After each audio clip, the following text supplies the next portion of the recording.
поперла ця москальня, казав Шойгу, на парад Київ іде, любим сусідам руський мір принесе. Нет, Владимир, нет, Владимир, брешеш ти усьому світу, що ти за мир. Нет, Владимир, нет, Владимир, брешеш ти усьому світу, що ти за мир. Десь у полях, танки ворожі шукав собі шлях, а фермери українські ті танки знайшли і собі на тракторі додому потягли. Нет, Владимир, нет, Владимир, брешеш ти усьому світу, що ти за мир. Нет, Владимир, нет, Владимир, брешеш ти усьому світу, що ти за мир.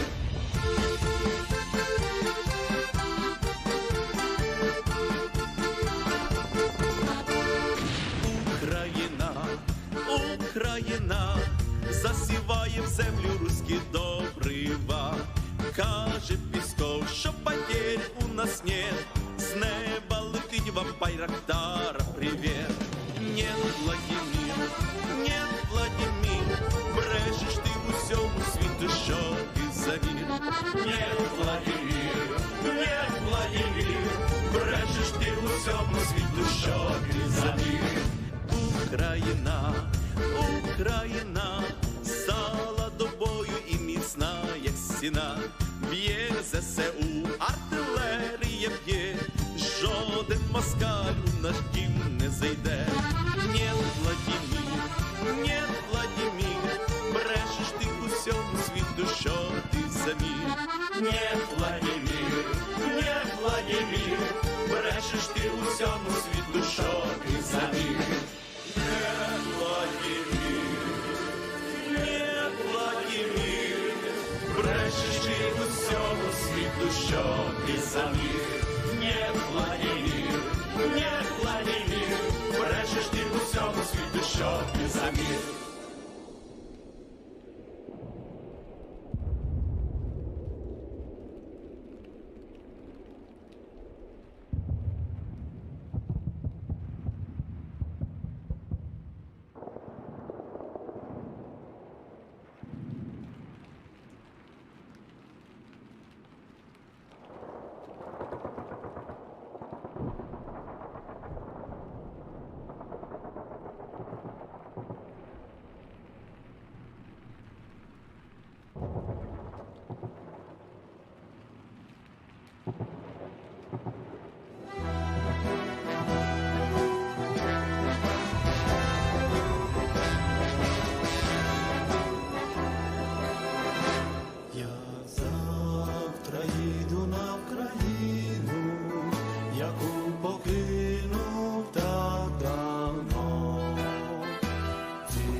Прийшли окупанти до нас в Україну, форма новенька, воєнні машини та трохи поплавився їх інвентар.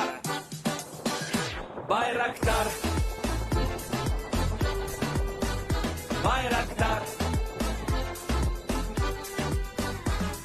Російські танкісти сховались в кущі, щоб лаптем посьорбати довбані щі, та трохи у чах перегрівся навар. Байрактар, Байрактар. Приперли зі сходу до нас барани для восстановлення великой страны. Найкращий пастух баранячих отар. Байрактар, Байрактар. Їх доводи всяке озброєння різне, потужні ракети, машини залізні, у нас на всі доводи є коментар. Байрактар, Байрактар. Вони захопити хотіли нас зразу, а ми зачаїли на орків образу з російських бандитів, робить примар. Байрактар, Байрактар. Російська поліція справи заводить, там пивцю рашистів ніяк не знаходить, хто винен, що в нашому полі глухар. Байрактар, Байрактар. Веде пропаганду кремлівський урод, слова пропаганди ковтає народ, тепер нове слово знає цар. Байрактар. Байрактар. Байрактар. Байрактар. Байрактар.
I'm the Enforcer, and I'm accompanied by Enforcer Matt. And good evening, everybody. It is Enforcer Matt on this end, and welcome to day 143 of the news. And of course, we're going to be reporting the past 24 hours of the news in the war in Ukraine, and it appears that the Russians are getting worse and worse news about their supply situation, and time may be running out for them to conduct any offensive activities whatsoever for the foreseeable future due to those situations behind the lines. We're of course going to be covering this today, and surprisingly enough, y'all are not going to believe it, and I'm going to say this and preface this, there is still a counterattack going on in the Kherson area, but due to the media blackout that's been issued by the Ukrainian Ministry of Defense as well as the government in general, there has been absolutely no video evidence to come out of the Kherson area as of today. So I do want y'all to know that the counterattack is still ongoing. It is apparently making progress from what we've been able to tell, but beyond that, we don't know anything about anything today regarding what the action has looked like, if there's been any casualties recorded on film. We have absolutely nothing. And so I would like y'all to know that before we move into tonight's news, but we have some very interesting news. Of course, action has picked up a little bit in the Severodonetsk and Lysychansk area, and also in the Donetsk and southern fronts as well. We've also seen the Russians ramping up their missile attacks across the entirety of the country, and we do have 2 follow-up videos on one of the most unfortunate and the highest casualty attacks during the course of the war from Russian cruise missiles in the city of Vinnytsia.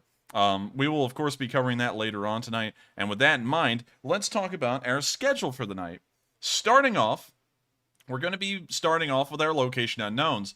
Unlike most nights, we actually have a high amount of location unknowns tonight with 8 of them. We're going to cover all of those location unknowns, and then we're going to move down to the, I guess you could call it the Sloviansk area. It's not really the Severodonetsk and Lysychansk area. Both pieces of news are over here close to Sloviansk, and we're going to cover those 2 bits of news. After we cover the location unknown news and the Sloviansk area news, we're then going to start moving down to the Severodonetsk and Lysychansk area. More specifically, I guess you could call this the Bakhmut area. Severodonetsk and Lysychansk is kind of fading away in terms of relevance and the amount of battle activity. But before we get to that next area of the front line near Bakhmut and cover that news, we'll of course take a pause to answer 3 questions from the chat. After we answer those 3 questions, we'll then be moving on into the Bakhmut area and covering the news there, as well as the news in Donetsk, Mariupol, and the... Let me make sure I can get the pacing right here. Yeah, it's going to be just the Bakhmut news, the Donetsk news, and then before we move down to Mariupol and the rest of the southern front, we're going to take a pause and answer another 3 questions from the chat. After we answer those 3 questions, we'll then be moving on into the Mariupol area. We'll also be moving through the southern front, the Zaporizhzhia and Dnipro news, and then that will be segueing us into the news from Vinnytsia, where we have seen some more follow-up news from the missile attacks that occurred days ago. Practically on the very first day of this week, on day 140, I believe. With that will then take us into Germany, where we've gotten a little bit of international news today, and we're also going to move down to Australia as well, as I did make a special note for a viewer of mine to bring attention to a specific event that will be occurring in Canberra today. After we cover that news, we'll then be circling all the way back to Ukraine to cover the speech from President Zelenskyy, and that will then round out our news segment for the night, and that will move us into our question segment, where we're going to answer everyone's questions that have sent in one. Of course, every super chat, and as many live chat questions as possible. Hopefully, our internet connectivity issues have been fixed tonight. Our network has been having a massive deal of problems. We had 2 little attacks last night, but we did manage to make it through. And so if we do come through one of those tonight, please make sure to hang on with us. It most likely will be resolved within minutes, but hopefully we won't have to come to that tonight. But without further ado, let's get straight into the news with the location unknowns, starting off our day with just some random bits of news. Our first bit of news was a Russian position exploding. Now, a lot of people enjoy their days in Ukraine. Even the Russians do. It's a very beautiful little country. It's got some nice scenery. And as you can see here, there's a nice little lake and even a little tree line near the lake. And so I would assume that you could say that the Russians were enjoying their day until right here. And I don't think they're enjoying their time in Ukraine anymore, if they even are in Ukraine. I think some of them may have been sent back to Russia.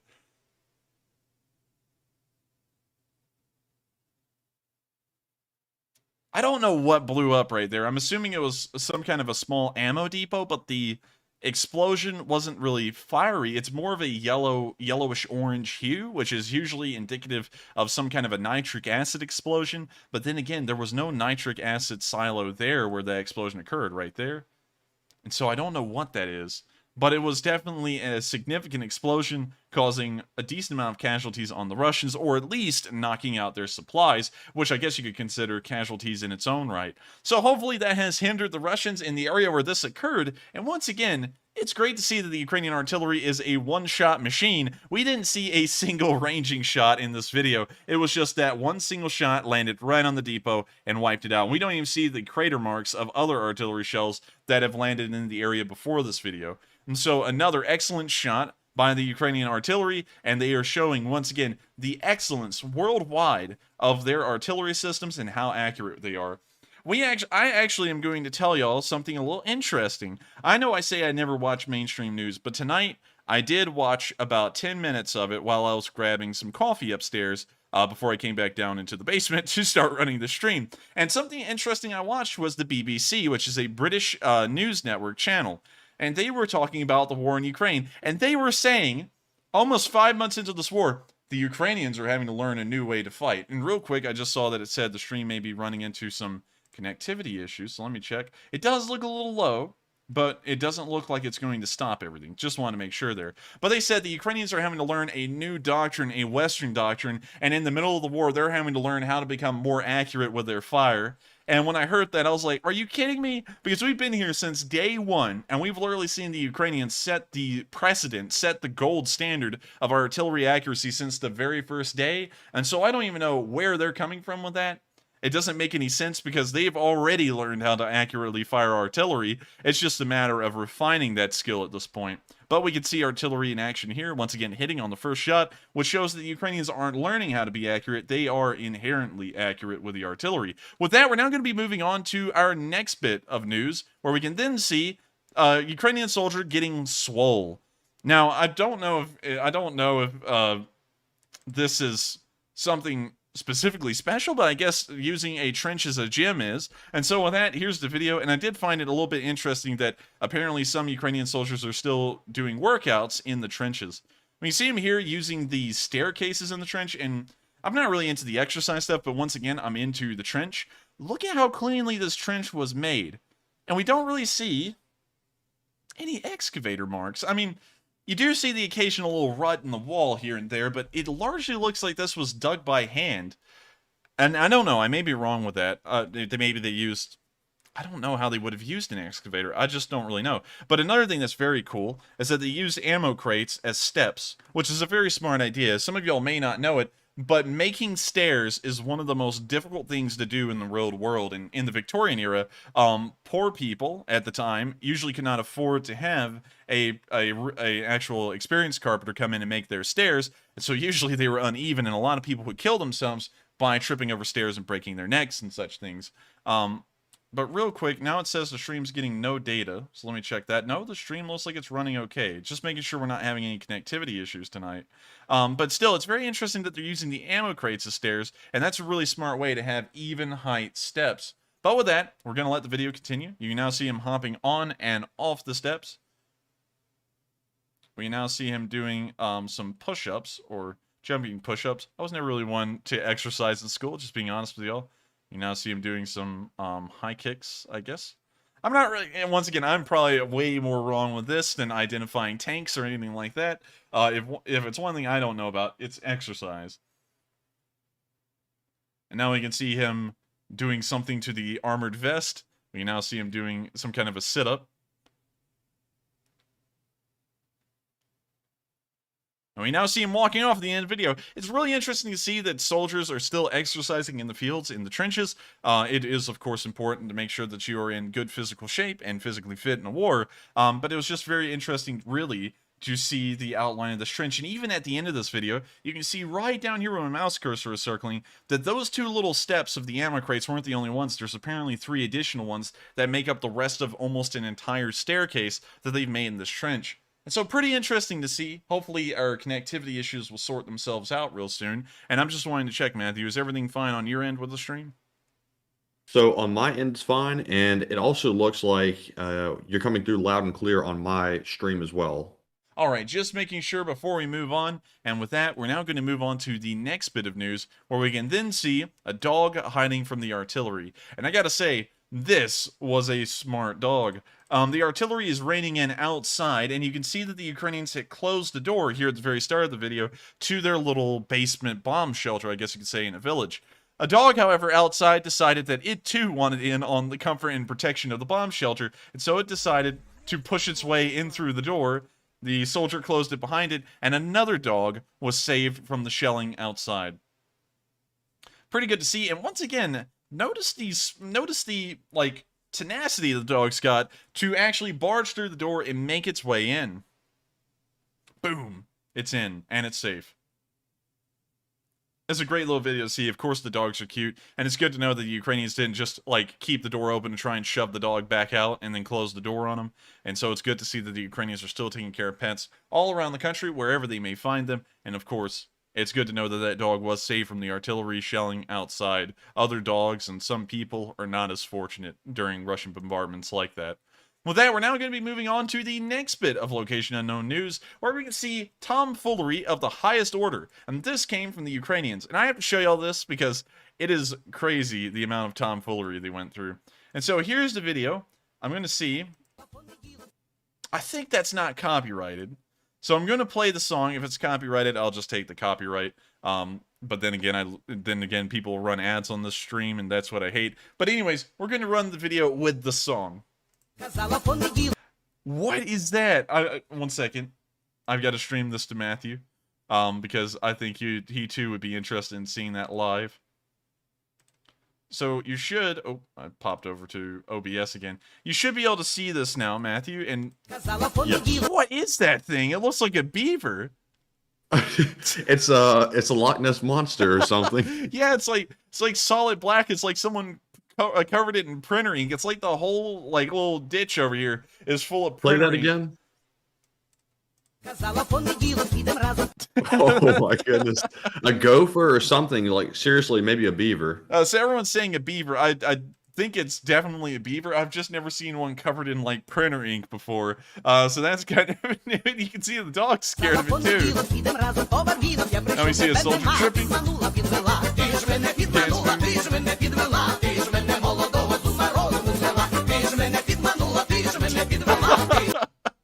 Oh man, a Ukrainian bush rustling in the wind, circa 2022.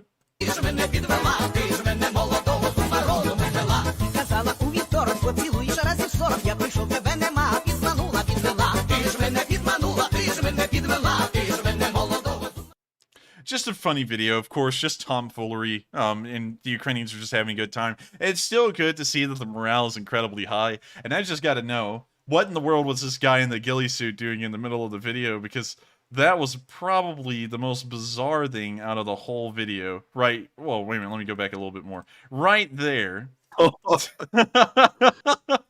Oh my god. That guy is having a little bit too much fun, but of course can't blame them all too much. Of course, it's better to have fun in a war than be miserable, because then that'll get to you. Some people who come through this channel would say otherwise though, but I do think it's always good to keep spirits high and always have a good little laugh in a war, because they're very tough to get through, and why make it even tougher to endure. And we can see the Ukrainian soldiers, of course, subscribing to that philosophy as well, and it's great to see. And of course funny as well, because they have a lot of funny moments here. I actually saw someone say, if you read Gas's comment, you'll see what he said, Matthew, about what that guy in the ghillie suit was doing.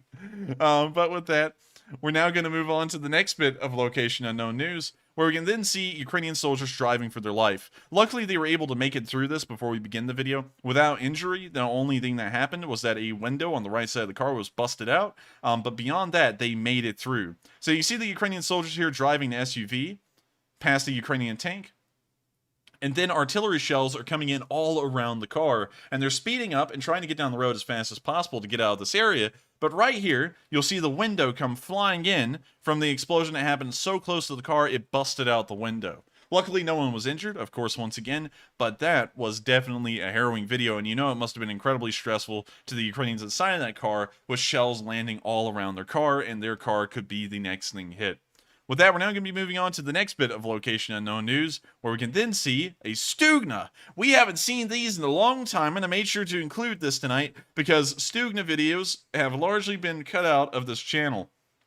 The reason why is because whenever I see them, I know that we've seen a million of these and they usually look the same, but I wanted to show y'all tonight that the Stugnas are still out there, still churning up the fire, and they're still doing a great deal of work for Ukraine. And so with that, here's the video.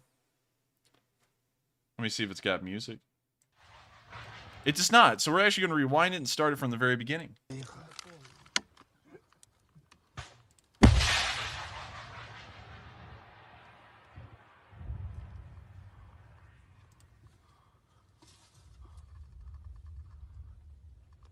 You see the BMP right there. It's kind of moving along a little.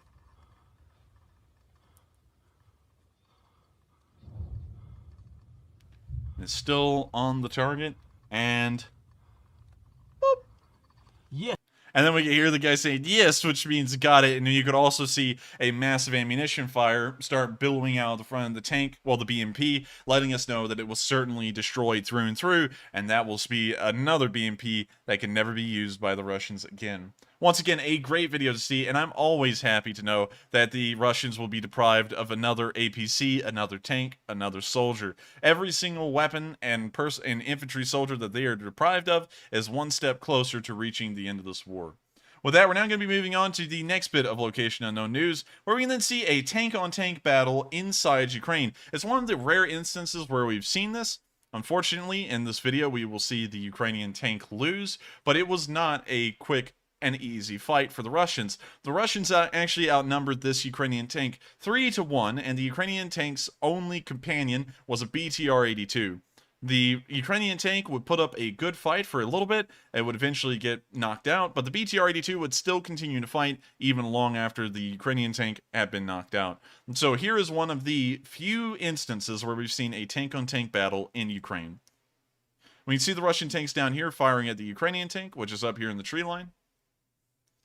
And you can see the three Russian tanks here kind of in a column moving down the length of the tree line.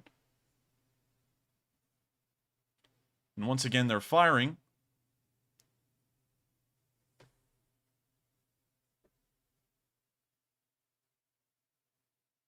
And you still see them firing, and it appears that they are still advancing as well and trying to close the distance in between the Ukrainian tank and them.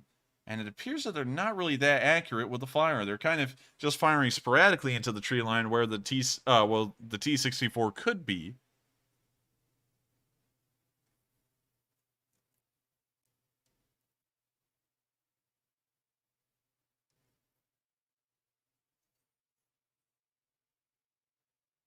It looks like some mortar fire may also be coming in as well. We saw a very small explosion and no tank firing beforehand. We can also see some black smoke billowing out of the tree line, which lets us know that a vehicle of a sort was hit there, and it may be the Ukrainian tank, which we've kind of been scouring the tree line for so far, but I haven't really been able to see.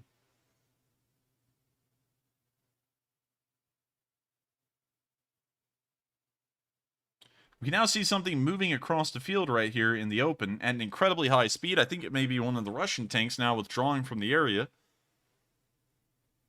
And we can then see a BTR-82, that's a Ukrainian BTR-82, that is down near the southern end of the tree line, and we can see what appears to be the Ukrainian tank right there, which is still in action, actually. So the Ukrainian tank was not knocked out, and that black billow of smoke came from something else.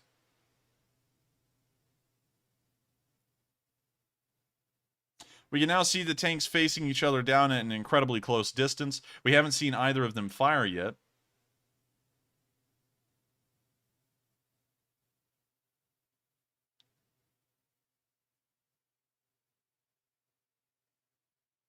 Okay, hang on. I'm trying to figure out what's going on now. I think I may have misidentified the tanks. Because the Russians did not have a BTR in this fight, but we can see this vehicle, I think it's this one, being marked as a BTR. I'm not entirely sure. We're going to watch the rest of this footage and see, but at this point, I'm not really sure whose side's tanks are doing what right now. We can see one of the tanks fire directly ahead and low onto the ground. We can see the second tank firing low into the ground as well.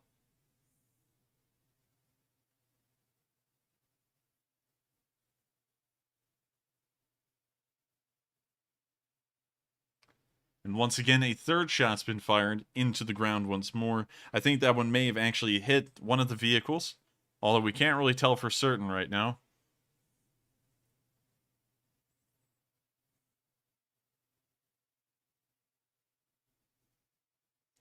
Man, it's hard to tell who's who because the markers were not really clear as to what's going on. Okay, these have to be the 3 Russian tanks right here.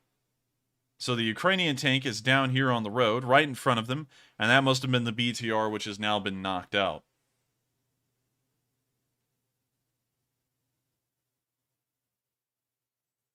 Honestly, what bravery from the BTR-4 crew to face down the Russians all the way until their vehicle was knocked out. That was pretty much a losing fight from the start, and the Ukrainians good and well knew it. But of course, the Ukrainian determination keeps them going when the Russians would not, and they managed to face down these tanks and hold them up for an extra few minutes, which may have bought some other Ukrainian defenders valuable time to set up a Stugna further down the road, or maybe try and react to it later on. We did not see that footage. This is a Russian drone that took this video here, but we could confirm that these 3 Russian tanks were able to knock out a single Ukrainian T-64 and a BTR. I'm not really sure if it was a BTR-82 or a BTR-4. Only time will tell if we're able to figure out what kind of BTR series vehicle that was.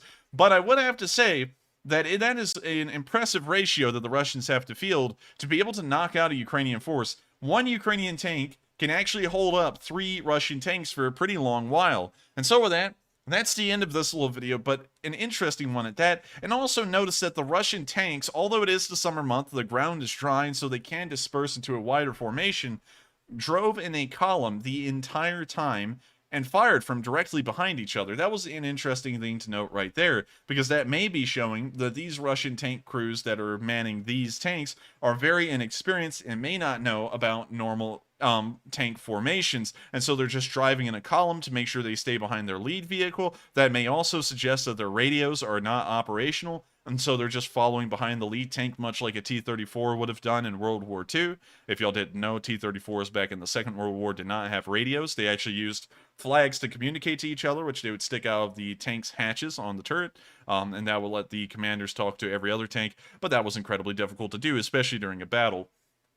And so that there may be multiple reasons why this tank group was driving in a column, but there is no reason to do this other than there is some kind of deficiency, whether in training or ability. So it's very interesting to see, and it is good to know that the Ukrainians are still holding up the Russians, even when they're outnumbered 3-1 in a tank battle. With that, we're now going to be moving on to our last bit of Location Unknown news, where we can see Ukrainian soldiers reciting poems. Now, y'all think that sounds probably romantic, and it does, kind of, but the Ukrainians had to add an extra twist to this, as artillery is raining all around them, all over the place. They then recite poems, so that way they can pass the time. And it was also a very interesting poem, kind of relevant to their situation. And so with that, I'm going to let y'all listen to this man recite a poem by a Ukrainian poet called Vasyl Stus. Hopefully I'm pronouncing that correctly, and here's the video.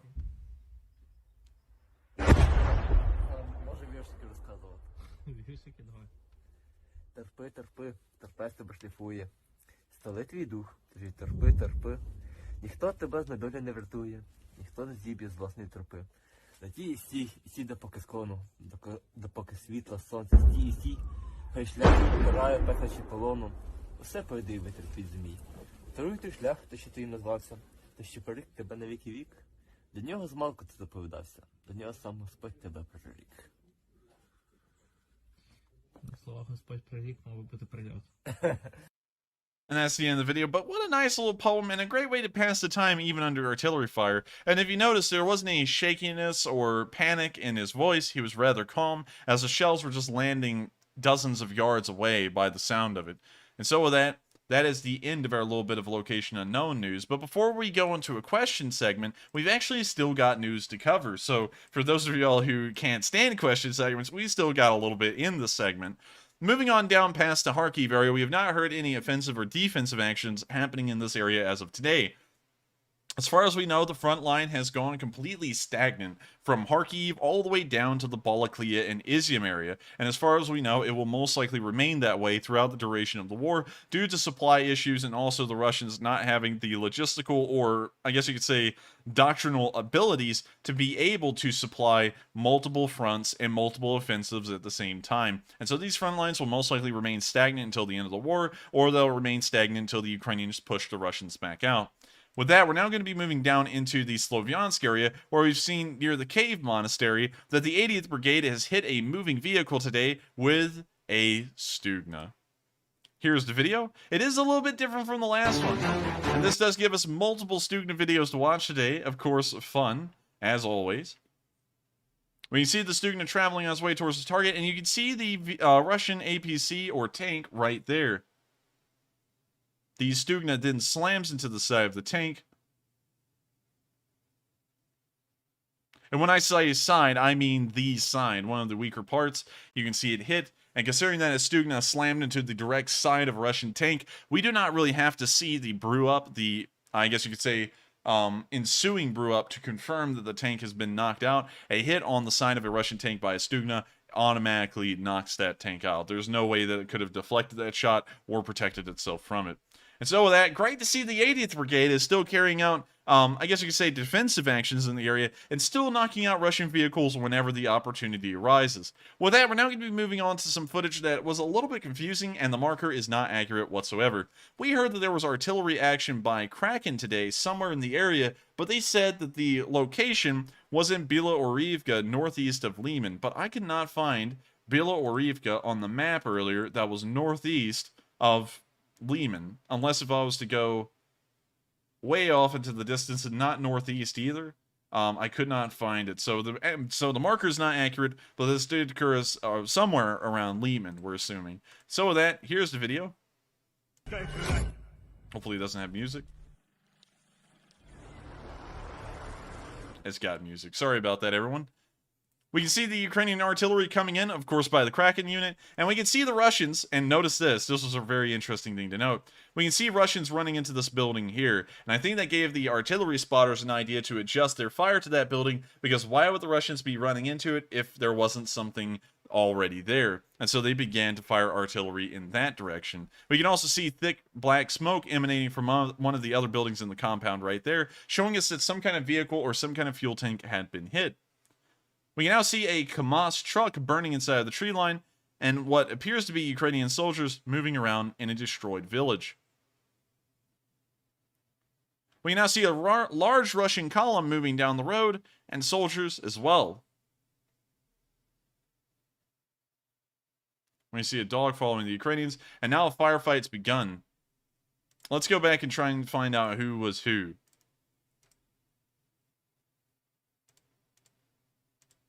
Alright, so we see bullets skipping off the ground right here. That's the dust. You see one of the soldiers fall on the ground, but we don't know whose side's soldiers those are. So we don't know who was who in that firefight, but we did see it begin. We now see a quick little cutting montage in between multiple clips. And we now see them moving through the abandoned ruins of a lot of cities. Well, not a lot of cities, a lot of buildings. Sorry about that correction, everyone. And now we can see them firing at a car that's driving by at a somewhat high speed. Someone ought to call the police on that guy and get him a speeding ticket.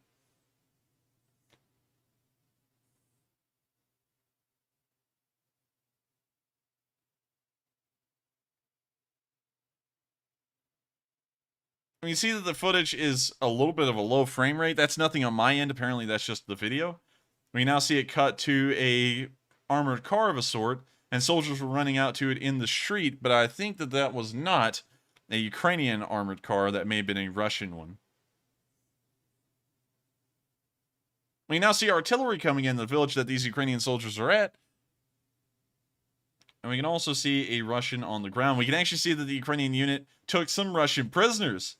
So a pretty good job right there.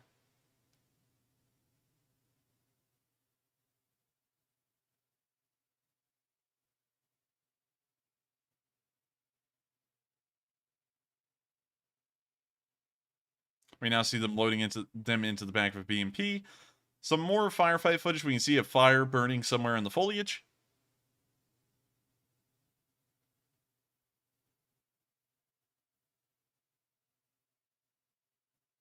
And that's the end of the video. But what an amount of activity and action from the Kraken unit. It is showing us that the Kraken is still cracking at it, and that they are definitely doing a good job fighting against the Russians. Apparently they were able to take some prisoners and also destroy a couple of vehicles, perhaps, from what we were able to see. At least slightly damage them. I think destroying them is going a little bit far, but firing at them would have caused perhaps a small amount of damage. With that, that is all the news we've gotten from the Lehman area. Beyond these pieces of news, we don't hear of any offensive or defensive action happening in this area anymore, and I think that the Russian offensive here has completely fizzled out because they've almost reached the Seversky Donetsk River, I believe, although the front line doesn't reflect that, because of course we don't have video evidence showing that. But still, it seems that they will not be trying to cross the rivers because that's proved too costly for them before, and so it would prove too costly for them every single time. And if the Russians have learned anything, they've learned that river crossings are the absolute worst thing they could ever try and do over the entirety of this war. And so with that, we have now covered the Lehman area and also the location unknowns, and so we're going to start moving into the Bakhmut, Northern Donbass, and Mariupol news. But before we get there, we're going to answer 3 questions from the chat, and after we answer those 3 questions, we're then going to move on into the next segment of news. And so with that, what do we got, Matthew? And first up for our first question segment, we have a $200 super chat from Justice Ryan. Jeez. Very generous support, and Justice Ryan does not leave a comment. So thank you very much for that support. That is absolutely tremendous, and that is very generous. And I thank you so much for the support, Justice Ryan. That is massive. I wish you had thrown in a question. We would have tried to answer it, or at least a comment, but we're appreciative for your support nonetheless. It helps this channel to keep running, and we are heavily appreciative of everyone who enjoys what we do and wants us to keep on going. Speaking of keep on going and helping us to keep doing what we do have a video coming out this Monday at 10 p.m. Eastern Time. It's going to be 5 minutes long, and it's going to be our first video that covers a topic outside of the Ukraine war. I hope that all of y'all enjoy it. Of course, with y'all's support, we've been able to try and broaden our horizons a little bit and hopefully cover things that will be interesting to everyone. And so I hope y'all do enjoy that here in the future. And thank you so much once again for the support, Justice, because that helps us out a great deal. And so with that, thank you once again. I can't thank you enough for the massive support you've given. And with that, we are going to move on to the next question. And next up, we have another very generous super chat from Wes A, who puts in a $100 donation and says, I found this money laying in the chat room. Y'all can have it. I've been here since day 4, and great job as always. Good Lord, Wes A, that's a lot of money to find just laying around the chat room. But I thank you so much for the support. It's massive, much like Justice's. Yours is huge as well, and it helps us out a great deal. And any amount of support to this channel that helps us to keep running is a massive deal, and we thank you all so much. And thank you as well, Wes, for giving us that just hunk of support that was just laying around the chat room. That was actually very nice of you. And also, you've been here since day 4, and I believe that 100%. That's when our first big wave of people came through that enjoyed the war news and want to stick around. So I thank you so much for being a long-time Lee Spring member, Lee Spring Army member, and I thank you so much for enjoying it and helping us to continue on covering this news with your support. And so with that, thank you once again. It helps us to run this channel a great deal, and I hope that does address the comment. And with that, we are on to the next question. I just want to thank you so much for the support once again. And so with that, we're going to move on to the final question of this segment, and then we're going to move on to the next segment of news, which will include the Bakhmut, Donetsk, and Mariupol area. All right, and the final super chat of this segment goes to Rick McGee, who puts in a $25 super chat and says, when does the tide turn? The tide turns when it turns. I almost sound like Margaret Thatcher right there. You turn when you want to. But it's very hard to say when tides turn in wars. It's almost something that you just have to wait for to happen. While we can say that things are indicating that the situation is getting good or bad, that doesn't necessarily indicate a turning tide per se. The Russians could lose a massive amount of supplies, but the Ukrainians may not be able to gain the initiative during that window, and so they may never actually turn the tide at that point, and they may stay at a stalemate. That's something that can always happen. But at the same time, they could turn the tide. But we don't really know. There's just not enough information. Of course, I'm not in the Ukrainian command centers in Kyiv to know the exact situation going on to say when the tide will most likely turn, and I'm not privy to a massive amount of Russian information that would also let me know when the moons will align, and then everything will go smoothly for the Ukrainians and the tides will turn. So I'm not really sure about that. I do think that it will be soon. We already see that the counterattack in the Kherson area is making loads of progress, although we haven't been able to change the front line once. We have heard about it. And so hopefully that is true, because if it is, that means that the Ukrainians might be able to take back all of their country bit by bit, not bit by bit over this next few months, and maybe get back all of the land that's been taken by the Russians since the beginning of February. And so with that, I thank you so much for the support, and I hope that does answer the question, at least in a way. I don't think there's going to be a quote-unquote, like, tide turning moment. I don't think there's going to be a battle of Stalingrad, but I think that slowly, as the Russians get ground down some more and their supplies get completely obliterated, there will be a point that they just cannot continue on and they have to start falling back. So with that, once again, I hope that does answer the question, and thank you all so much once again for the support and the good questions tonight. We've had some really good questions and some great comments as well.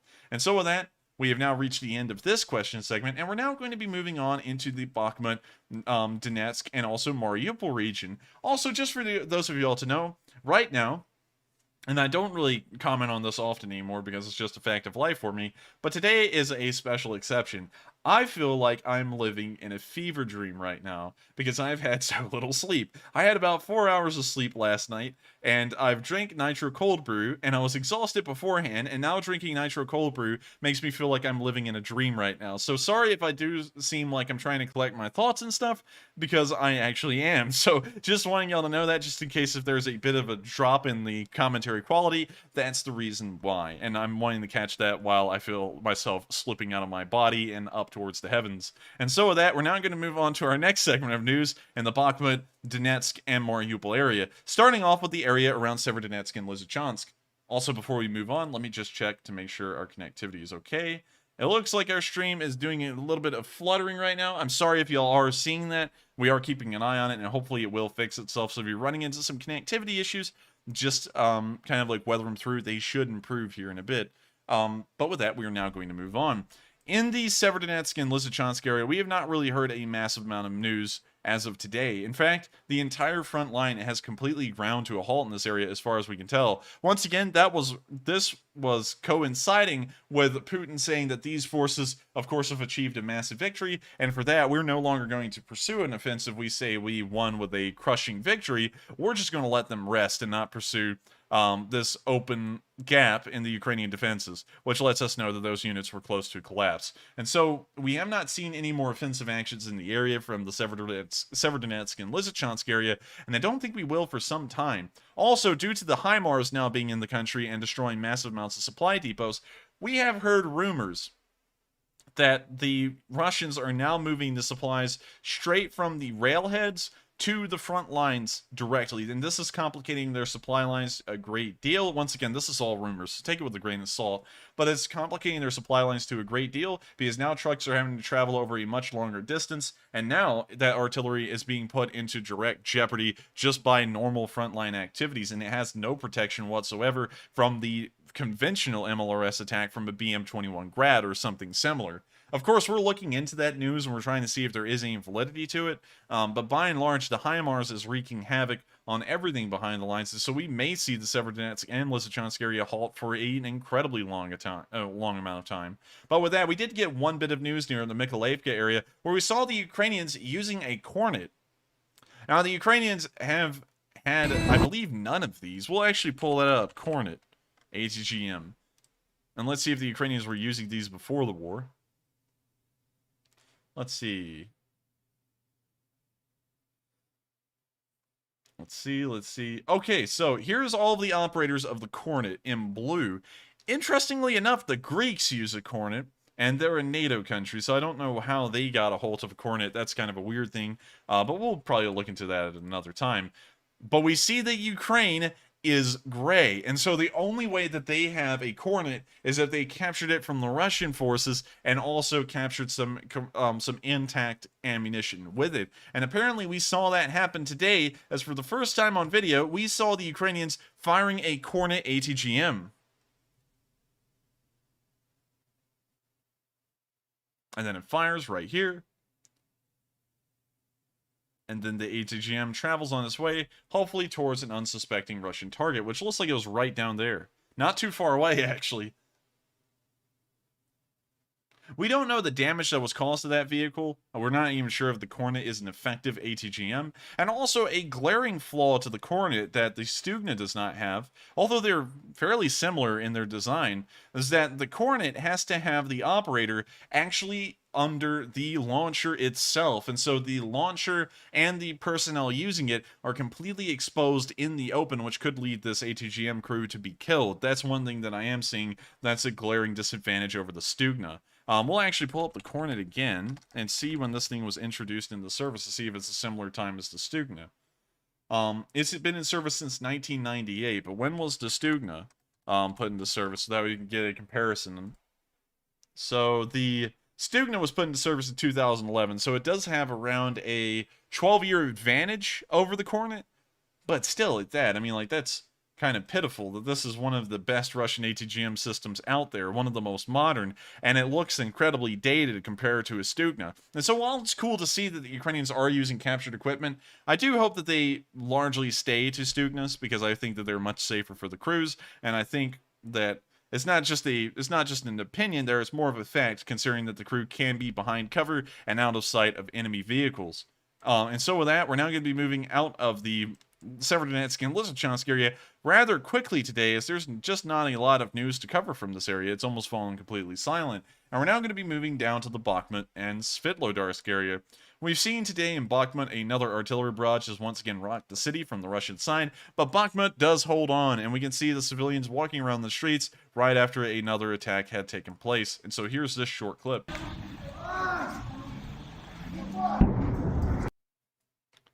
It's a pretty unfortunate thing to see once again. We don't know how many civilians were killed in this attack, but we do know that Bakhmut and the front line outside of Bakhmut is holding as far as we can tell, and if anything, Bakhmut may become one of the next major battlegrounds of the Ukrainian war in the area, and hopefully the Ukrainians can bleed the Russians dry of all their resources and manpower in this next city, because they almost did that in Severodonetsk and Lysychansk. With that, we're now going to be moving down to the Svitlodarsk area, and while I cannot confirm that this is the work of the 30th Brigade, the 30th Brigade is one of the few brigades in the Svitlodarsk area, and so I'm assuming it most likely was. But we could see a Russian tank get hit in a pretty violent manner here in this video, and so I'm going to let y'all see this. Also, I noticed that a lot of people in the summary earlier today said, what is up with the moon crater over here? And I didn't comment on that in the video. I did see it, but I just thought that a lot of people wouldn't notice it. But I would like to actually know what in the world's up with the moon crater up here. This thing is massive. It actually dwarfs that T-72 that just went up in flames right there by a massive margin. It looks like it's 120 feet deep and maybe 400 feet wide. It is just huge. And so if we could figure out what that's from, I would be highly appreciative if our sleuths in the live chat could find that out. But with that, you can see that the T-72 down here at the bottom end of the screen just got hit. And I don't think the Russian crew is having a fun time. It appears to be a T-72B as well, which is not one of Russia's best T-72 upgrade packages. But with that, that is the end of that little video, and I think the giant crater was a little bit more bizarre and unusual than the Ukrainians knocking out a tank. Ukrainians knocking out tanks are kind of normal things these days. And with that, we're now going to be moving out of the Svitlodarsk area, where we've once again heard of no offensive or defensive action happening in this area. By and large, it seems like it's in a stalemate in this area, although we don't have enough information to back up whether it's actually active or not. We do see the 30th Brigade and a couple of odd instances from other units of action happening, but they appear to be smaller in skirmishes of forces trying to probe and see if there's any weak spots in each other's lines. So with that in mind, I don't think that action right there is indicative of any kind of offensive by the Russians heading towards Bakhmut from the southwestern or southeastern direction. And with that, we're now going to be moving far beyond the lines, well, far behind the lines on the Ukrainian side to the town of Pokrovsk, which is about 30 miles away from the front lines, I believe. Yeah, it's about 30 miles away. And we saw the Russians hit the city today with cruise missiles.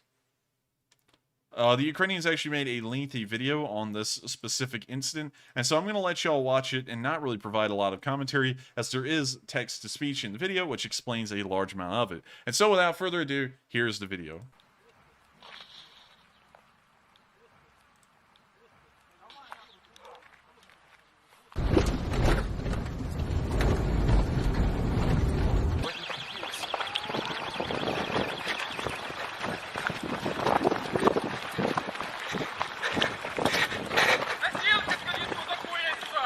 носилки!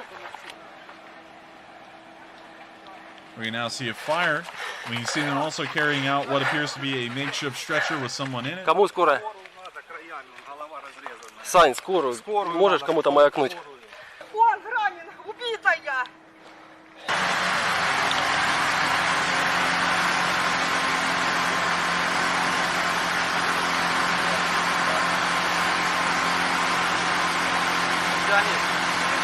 Now dressing the wounds of a woman. We can see a fire burning there behind one of the buildings. Now they're dressing the wounds of other citizens around the rest of the city.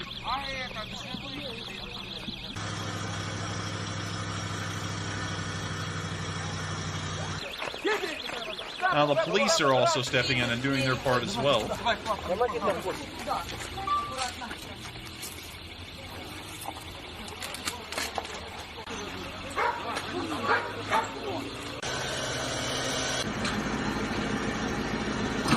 З інтервалом годину місто Покровськ був обстріляний, застосовуючи систему реактивного залпового вогню ворогом агресора. Був уражений приватний сектор. Наразі працює і поліція, працює медичні працівники, парамедики. Державна служба з надзвичайних. You see one of the police officers giving an interview. Just in case of those of y'all who cannot read Cyrillic, fortunately I can, and so sometimes I can't understand what's written. This is a P, this is an L, this is an O, and then this little weird U-shaped thing with the little line at the bottom, it sounds like a Z, and then the backwards R is largely silent, so it says polici. So this is a police officer. He looks like a soldier, but he's in fact a member of the police force. Локалізує вогнище, є тяжко поранені, є загиблі. Їхня кількість зараз встановлюється. Поліція відпрацьовує приватний сектор, обходить і місцевих мешканців на встановлення ушкоджень у місцевого населення. Слідчо-оперативна група документує даний злочин, працює на місці враження вогнем, а також відпрацьовує осіб, які отримали поранення.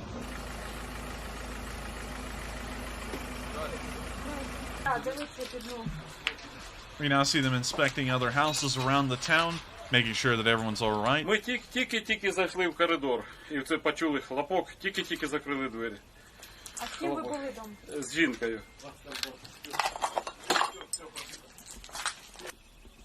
Ну і забори, і з одної сторони, і з другої, це з шифера вони були. And now I see a lot of people saying it's Politia. It may have been, once again, I'm not an expert in Cyrillic or how to pronounce it, and so that was just my guesstimation. I was able to read police on there, but never said I was an expert in Ukrainian just yet. Касети летіли. Ми побачили чорний вибух зі своєї вулиці. І я ж вирішила, що тут, я ж знаю, де мамка живе, це школа, я тут раніше вчилася. Я одразу поняла, що це тут рвануло. І ми одразу сюди. Потери строить Киеве. А что по домам поехали? Ну, прошлись, сказали, вроде нет. Сейчас так, оттуда туда. Давали помощь.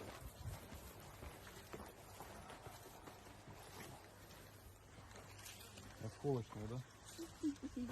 Я не розумію, хлопці. Я не знаю, чітко, не знаю. Навіть не можу вам сказати, не знаю. Вже півчаса, як найбільше пройшло. Що мені робити? Що мені робити? Ой, я не знаю, що мені робити. Мені цікаво.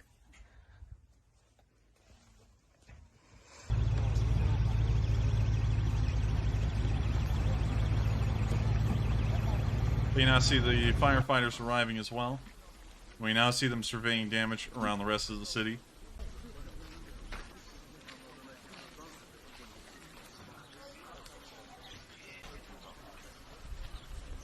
Порушена кримінальна справа за статтею 438. Подальшому передана в Головне управління Служби безпеки України. And that's the end of the video. You once again see that Russian attacks on cities that really have no military infrastructure within them are once again almost terroristic in nature and are still killing civilians all around the country. I was going to comment that that woman was most likely cradling her dead daughter, but I felt that the video got that along fairly well and just gave some silence as respect to the person who is now deceased. Of course, an unfortunate thing, and I hope that the Ukrainians make the Russians pay for every single citizen that they have killed within Ukraine and hold the Russians accountable who have conducted these attacks. With that, we're now going to be moving out of the area of Pokrovsk, and we're now going to be moving into the city of Donetsk. On to some interesting news in another light. We've seen that the British prisoner John Harding has been allowed a visit from the press, and he's actually given a message out, and it's actually very interesting because in this message, I don't know if this is from a while ago and it was just finally uploaded or not, but he was actually making a plea for Boris Johnson to do something. And while he is still, I believe, the prime minister right now and has not stepped down, am I correct on that, Matthew? What was the question one more time? Did Boris Johnson already step down, or is he still going to be the prime minister until August? So he's still there for the moment, but he has resigned. Okay, just making sure, because while I do know that he did send in his resignation, I knew that there was still a little bit of a row over there. A decent amount of people were demanding that he step down immediately and just leave the office, so I wasn't really sure if that had happened yet or not. Once again, we don't get political on this channel. I'm just trying to clear up some facts. And apparently he was addressing his appeal for more action to the right person, considering that Boris Johnson is still the Prime Minister of the United Kingdom for now. With that, here's the video of John Harding's address to this press, to this member of the press here in this video. And so with that, I'm going to let y'all see this. It has speech to text, and it also has it, I believe, in Ukrainian as well. And so with that, here's the video. To Boris Johnson, if you can help, if you can influence President Zelenskyy, if you can influence the president of DPR, or if you can influence President Putin, then please do. People's lives are dependent on this. So if you can, please help. But because otherwise, I face the death penalty. My friends face the death penalty. If the court decides and the death penalty will be implemented soon, maybe it could be like your last words. What would you tell her? Obviously, I would tell her that I wish I'd spent more time with her, but other than that, I don't really know. Will you tell her that you love her? Of course. All fathers love their daughters.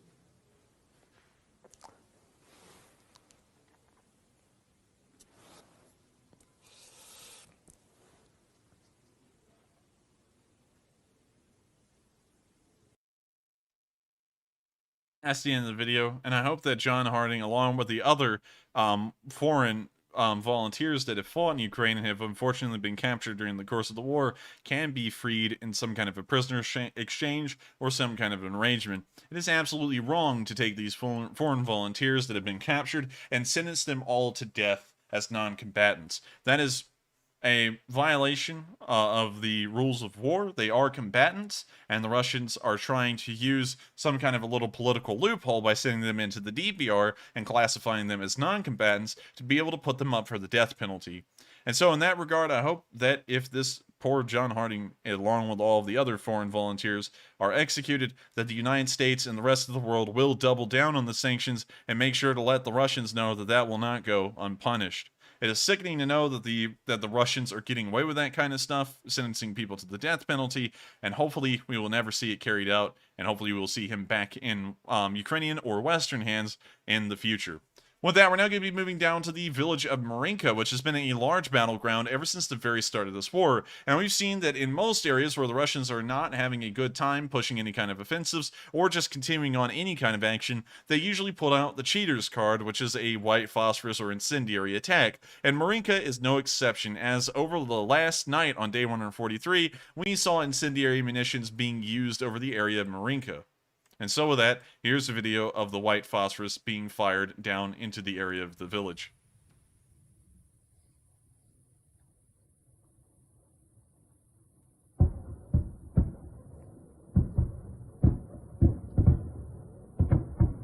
Once again, using incendiary ammunitions like this is a war crime. You're supposed to kill soldiers in the explosion of the incendiary. You're not supposed to kill them in the ensuing burning. And the only way a soldier could be killed by these incendiaries you're looking at on video is if it falls onto them and then burns them to death. And so, in this instance, every time these incendiaries are used like this, that is a war crime that you're watching. That is literally happening on film. This isn't any kind of as a rumor or a statement that they may be committing war crimes. You're literally watching it in color right in front of your faces that another war crime is being committed. And so I hope that these videos, much like this, and also I hope that a lot of people get shown the effects that incendiary attacks have on people and their bodies, because once you see that, you understand why killing people with incendiary weapons and their capability to burn people is a war crime. It's a sick thing to do to people, and it's just terrible. I mean, like, there's really no other way to explain it. I would highly suggest that y'all pull up videos of white phosphorus victims who are still alive or dead, and you will see why it became outlawed. It is a gruesome and brutal way to kill people. With that, we're now going to be moving on to the next bit of news from the area, further down towards the town of Solodky, where we saw Russian tanks being destroyed by Ukrainian artillery today. Actually, not Ukrainian artillery. They had already been destroyed. Usually, I kind of get caught in a loop because they're almost always destroyed by artillery. But this tank had been destroyed by some means before the video and was then burning. And we can see Ukrainian soldiers walking up onto it and taking a good look at this Russian tank. And so with that, here's the video. Сука. And you can see the Z right there letting us know it was a Russian tank. Well, it's like a T-80 BV. And it sounds like the engine is actually still running in there, which is wild. I thought the engine would have been knocked out at this point, but it's still in there churning.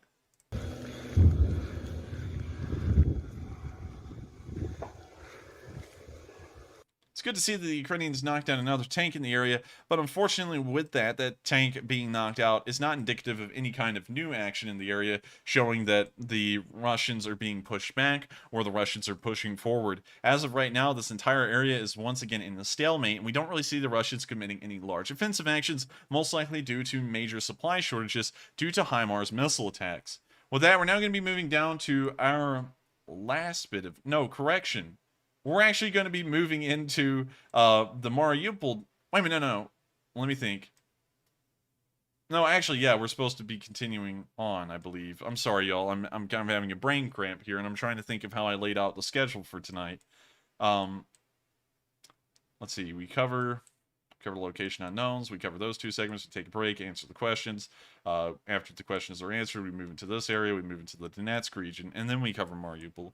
Then... Okay, yes, we covered Mariupol, and then that will be the end of this segment, and then we'll move into the question segment. Sorry about that, everyone. Once again, working off of 4 hours of sleep. I hope y'all do understand. And I don't like to talk about that much and like harp on it, but of course that does lead to a couple of mental cramps every once in a while. I hope y'all understand, and sorry once again. But with that, we're now going to be moving down into the Mariupol area, where we have seen more Russian troop movements as of today. We saw Russian units moving west through the roads in Mariupol city, which is showing that the Russians may be moving more forces into the area. Apparently, there were 100 units of Russian military equipment that moved down this road that were apparently primarily BMD-4s, which we have not seen for quite a while being used in large numbers. We can see the trucks carrying these vehicles through the city of Mariupol right here, and you see the BMD-4s on the trailers.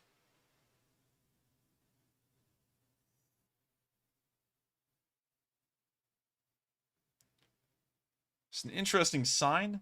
I don't really know what the Russians exactly would be planning in this area. They do not have the ability to carry on any offensives that would be of strategic value. We know that for sure. The only area that they could go is north to Zaporizhzhia, and we've already seen that the Zaporizhzhian push is highly unlikely, if not impossible, and there's really no additional strategic gains that they could get rather than traveling up the EU-105 about 30 more miles and then trying to attack Dnipro. There are no large cities in between the areas that the Russians control right now and Dnipro rather than Zaporizhzhia. And Zaporizhzhia would be incredibly difficult to completely take because the Dnipro River, which at its widest is around, let me check that again. Golly, wow, the Dnipro reservoir can be wide in some places. It's about 1.5 miles wide, which is as wide as the Mississippi River is in most places.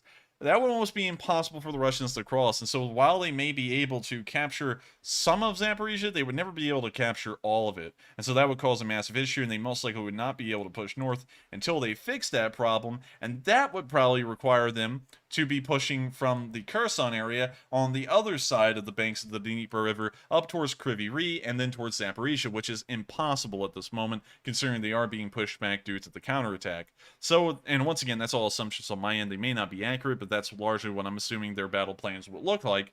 But with that, we have now covered all of the northern Donbass, well, really all of the Donbass news, including Mariupol. And so before we move on to the news that came from the Azov Battalion today near Ramivka, we're going to move into the next question segment and answer 3 more questions from the chat. And after we answer those questions, we're then going to move on into our last news segment of the night. And so with that, what do we got, Matthew?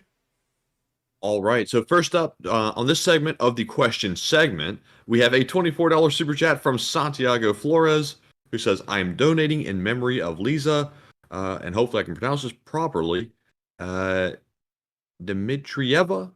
Am I saying that properly, Enforcer? Dmitrieva, I believe so. Okay. And her death hit close to home since I have a special needs daughter. Now I am the angry American, and your channel helps some way on Sundays. Well, I thank you so much for the support, Santiago. And, of course, it's an unfortunate thing that poor Lisa died in that missile attack. Just in case you all didn't know, I usually don't really mention names a lot on this channel, but the 3-year-old girl who had Down syndrome that was killed in the cruise missile attack in Vinnytsia was named Lisa. The last name I will not try to pronounce just in case if I am butchering it, but we do know that the first name was Lisa. Her mother, as far as we can tell, has survived, although she is now missing one of her legs, which was blown off, and in some pictures you could actually see it lying in the ground next to the dead body of Lisa. Of course, it's a sickening thing to think that the Russians attack such innocent people who were going around on their daily lives doing just normal things, and completely ended that poor girl's life. And she was one of the poster childs in Ukraine for Down syndrome, and also keeping people knowledgeable about Down syndrome children and the kind of difficulties and the challenges they have to overcome in their daily lives, and how, you know, of course, this is kind of a new movement in Ukraine a little, how they're much like normal people as well. And so it's sad and sick to think that a poor girl like that was killed, and now that she's gotten a large amount of international exposure after her passing, a lot of people have seen how sweet she really was. And to think that a poor girl like that, 3 years old, with so much of her life ahead of her, to be killed, it's just sickening. And I know that must hit especially at home with you, considering that you do have a child that is special needs. That would be something that you could definitely get in that woman's shoes, that mother's shoes, and actually understand. I do think that that is a sickening thing, and I hope that we're able to get a decent amount of help to Ukraine on this Sunday fundraiser and the next one. This upcoming one tomorrow will be our 19th Sunday fundraiser, and the one after that will actually be our 20th Sunday fundraiser. We're trying to make that one as large as possible. We're going to have as many guest stars on as we can, and I've been knocking it around in the back of my head that I'm maybe going to do something incredibly big. It's not going to be big as in production quality, but it's going to be big in terms of the length of time. And I'll kind of fill y'all in on what I've been thinking about, because I thought if there's any way to get support to Ukraine, this may be one.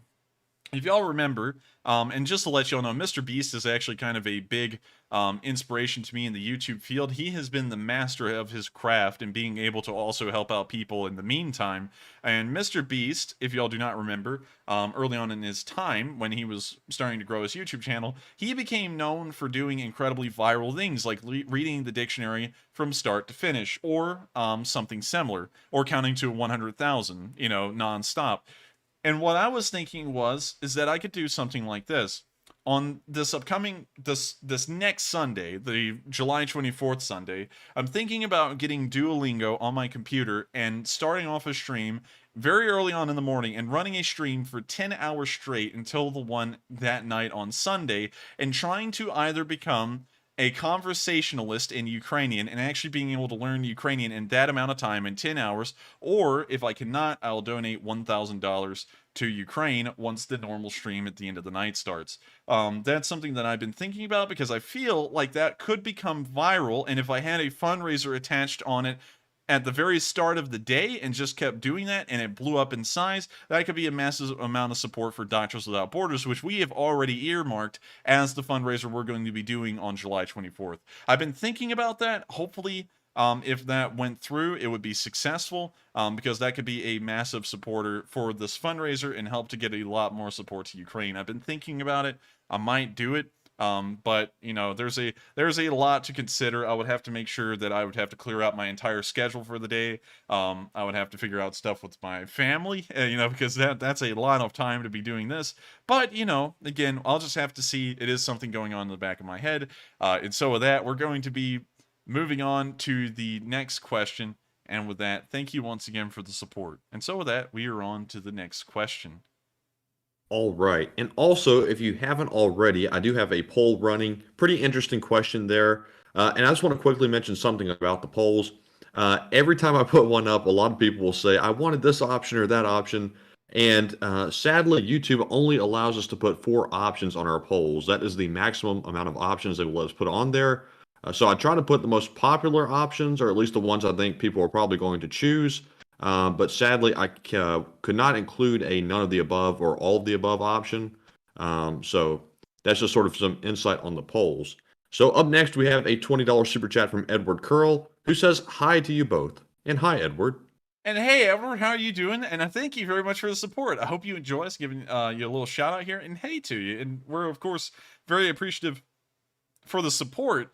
And I would actually like to know, Matthew, if people are supportive of that idea I just said about the massive, like, 10-hour long stream where I pretty much run like a Mr. Beast live stream of a sort. Because if it could get a massive amount of support that day and become a huge viral thing, I think that would be kind of cool to do. And that would also be very nice to do to try and help out Ukraine. And so if we could run a poll on that here in a minute, we'll of course address this one before we set that one up. But once again, Edward, hello, and I hope you enjoyed that. And thank you so much once again for the support. And with that, we're going to move on to the poll here, where we could see that if y'all were the president of the United States, 37% of y'all say y'all would begin NATO military action within Ukraine. I guess starting immediately. And that's very interesting. That's actually been a pretty decent shift over the past few weeks. And I think people are getting tired and infuriated of what the Russians are doing, and they want to step in and try and end this, or some other thing. And, you know, of course, there's always the nuclear, I guess you could say, avenue that's always in the background. But still, I can agree with a lot of y'all. It's getting tiresome at this point, and I just wish that that we would step up and try and end it somehow much more forcibly than we are. 29% of y'all are saying continue economic sanctions, which is the keep doing what we're doing. It's a pretty good route, which isn't that bad. A lot of y'all would like to assassinate Putin as well. Not a bad option either, and I can get behind that. And negotiate with Vladimir Putin. 6% of y'all said that, and so a very small majority, but an interesting poll at that. And so hopefully Matthew will throw up that poll as to whether y'all liked the July 24th fundraiser idea or not. We'll see if y'all do, and if y'all do, we may try that. Once again, there's no guarantees on that one, regardless if the poll is overwhelmingly yes or no. There is no guarantees, but I am thinking about it. So with that, if you could throw up that poll, there we go. We are now going to move on. Also, one other thing that I'd like to mention is that if I ran that stream, Matthew would not be on until 10 p.m. Eastern time. Of course, another thing that would be really weird is that I would actually... Oh, the chat bot. It's the chat bot. Oh, it's the chat bot. Yeah, I see it. I see it. We got the chat bot back, everyone. And it's gone. And it's gone. Matthew has like an executioner's axe. He just goes through the chat and just wipes them out. But let's see. Let me think. Oh yeah, Matthew will not be here. He will be off the entire day until 10 p.m. Eastern time, and then he would be brought on along with the guest stars. And I would probably start the 10-minute countdown there, so that way I can get everything set up in the background. And then I would start that stream, and if I am not able to carry a normal conversation with Operator Starsky, like at least a simple one, you know, where I'm able to talk about simple stuff going on in the war, I will give $1,000 to the fundraiser. At least that will be the idea. But once again, there's no guarantees. We're still thinking about that, and I'm going to see if it's possible in the background. But with that, thank you all once again for the support. And with that, we are going to move on to the next one. All right, and the final super chat of the segment goes to Kaltenberg, who puts in a $20 donation and says, "Always look on the bright side of life." Always look on the bright side of life. I know which one you're talking about. It's Monty Python, The Life of Brian. And it was an interesting one. Of course, my reenacting group is a huge fan of Monty Python. I've watched some clips, but I've never watched a full movie, and I feel like I'm missing out, because when I see the clips online, I'm like, man, that looks pretty funny. But with that, thank you so much for the support, Kaltenberg, and also the Monty Python reference. And so with that, that is our last question of this segment. If you have sent in a super chat tonight, you will have it answered. All of them will be answered by the end of the night. And if you've also sent in a live chat question, those may be answered as well. We try and answer as many of them as we can, and if everything goes as planned, we'll be most likely answering probably around 10 of them. But with that, we've now reached the end of this segment, and we're going to move on through the rest of the news we have for tonight in the southern front, Zaporizhzhia, Dnipro. We'll be skipping over the Kherson area due to a complete lack of news from the area. We'll then be moving into Vinnytsia. We will also be covering the news in Hamburg and Australia, and then we'll finally return back to Kyiv to cover the speech from President Zelenskyy, which will round out our news for the night. And so, without further ado, we are now going to be moving down into the area of the southern front, where we've seen two separate clips from the Azov today. And we're actually going to start off with the first one, which is a little bit of neutral news. It's not really good, it's not really bad, but we did see that some Azov soldiers apparently stepped over a tripwire and sustained some wounds due to the explosion that followed. A Ukrainian medic from their unit was immediately on the spot treating to their wounds, and they were able to evacuate both of the wounded soldiers without anyone else getting hurt. An incredibly effective, I guess you could say, medical operation from our standpoint, looking in as a layman, and I have to say that the Ukrainian medics have been top-notch throughout this entire war. Every single time we see them, they are going above and beyond. And so with that, here's the video. Большой? Да, достаточно.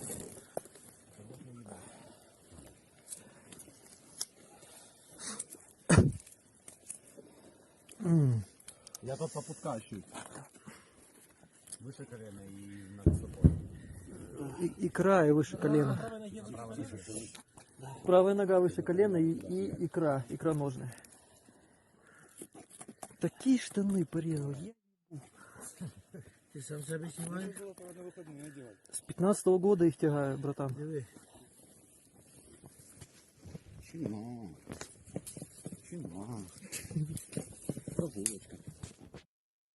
And with that, that's the end of that little video. And it's nice to see that they were able to evacuate the soldiers without incurring any more casualties, and that the guy got out of there A-okay and was still cognizant when they put him on the stretcher. With that, we're now going to be moving on to our second video from the Azov Battalion today, where we saw them destroying a BMP-3 with a bomblet. Actually, multiples of them. It looks like they dropped about 3, but here's the video showing them destroying this BMP-3. We now see the bomblet being dropped, and it looks like it hit on the right bottom side of the turret. We now see them dropping a second bomblet, which then passes through the tree line, and then slams into the rear side of the tank. And I'm calling it a tank, but it's an APC. You can now see the next bomblet land right on the other side of the turret. They've now launched a fourth bomblet, which lands right into the turret, and we can now see some black smoke coming out of the hatches, letting us know that that damage was most likely severe. We can now see a fire coming out of the side of the BMP, letting us know that that thing is done for. It took 4 bomblets, but still, 4 bomblets, which probably cost a few $100s for all of them, is much better than losing a $500,000 armored personnel carrier like the Russians just did right there. So it's great to see the Azov still inflicting Russian casualties at a very cheap price. It's a great discount deal. For $1,000, you can destroy a $500,000 APC. And so with that, we're now going to be moving on from the Southern Front news here, because we don't really have any offensive or defensive action to speak of once more. This front line largely remains static, although the Azov is always getting engaged in action these days, and I think that's just because they're bored. But with that, we're now going to be moving on into the Zaporizhzhia area, where we saw Ukrainian air defenses successfully shoot down a cruise missile in the area on film. And so with that, here is the air defenses shooting down a cruise missile. Sorry if y'all heard my voice fade away for a second. A fly landed on my face. But here's the video. You see the rocket coming in. It hit, and it was able to take out that cruise missile. Nice. It's nice to see that the Ukrainian air defenses were able to save countless lives by shooting down that missile, and hopefully they were able to successfully shoot down even more today, or as the stream is ongoing, although we're not entirely sure. With that, we're now going to be moving out of the Zaporizhzhia area, and we're now going to be moving up to Dnipro, where we actually have some follow-up news of the Dnipro attacks that occurred yesterday, and we got another angle of the attack today. I wanted to show this video because it is new footage of a rather recent event, although the attack happened yesterday. This footage came out today, and so we're going to show it as today's news. When you see the air defense is trying to shoot down a cruise missile there, but one of the cruise missiles was able to land on its target and explode in the street. And when I say target, I don't believe that there is a specific target. They just kind of aimed these things into the city and just hoped it would hit where there was a large amount of civilians and kill off as many as possible.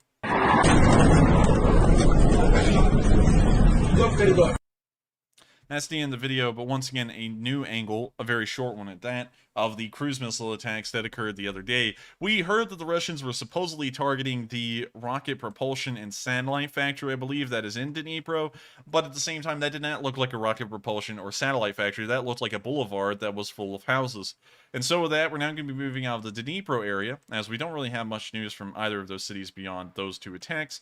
And we're now going to move into the Kherson area for a quick little aside. We don't have any news to speak of here today, but we do know that there is a counterattack ongoing. That counterattack, as far as our information provides, is making progress every single day. But we have no video evidence to go off of, or even a report or a rumor to suggest the actual progress that's been made today.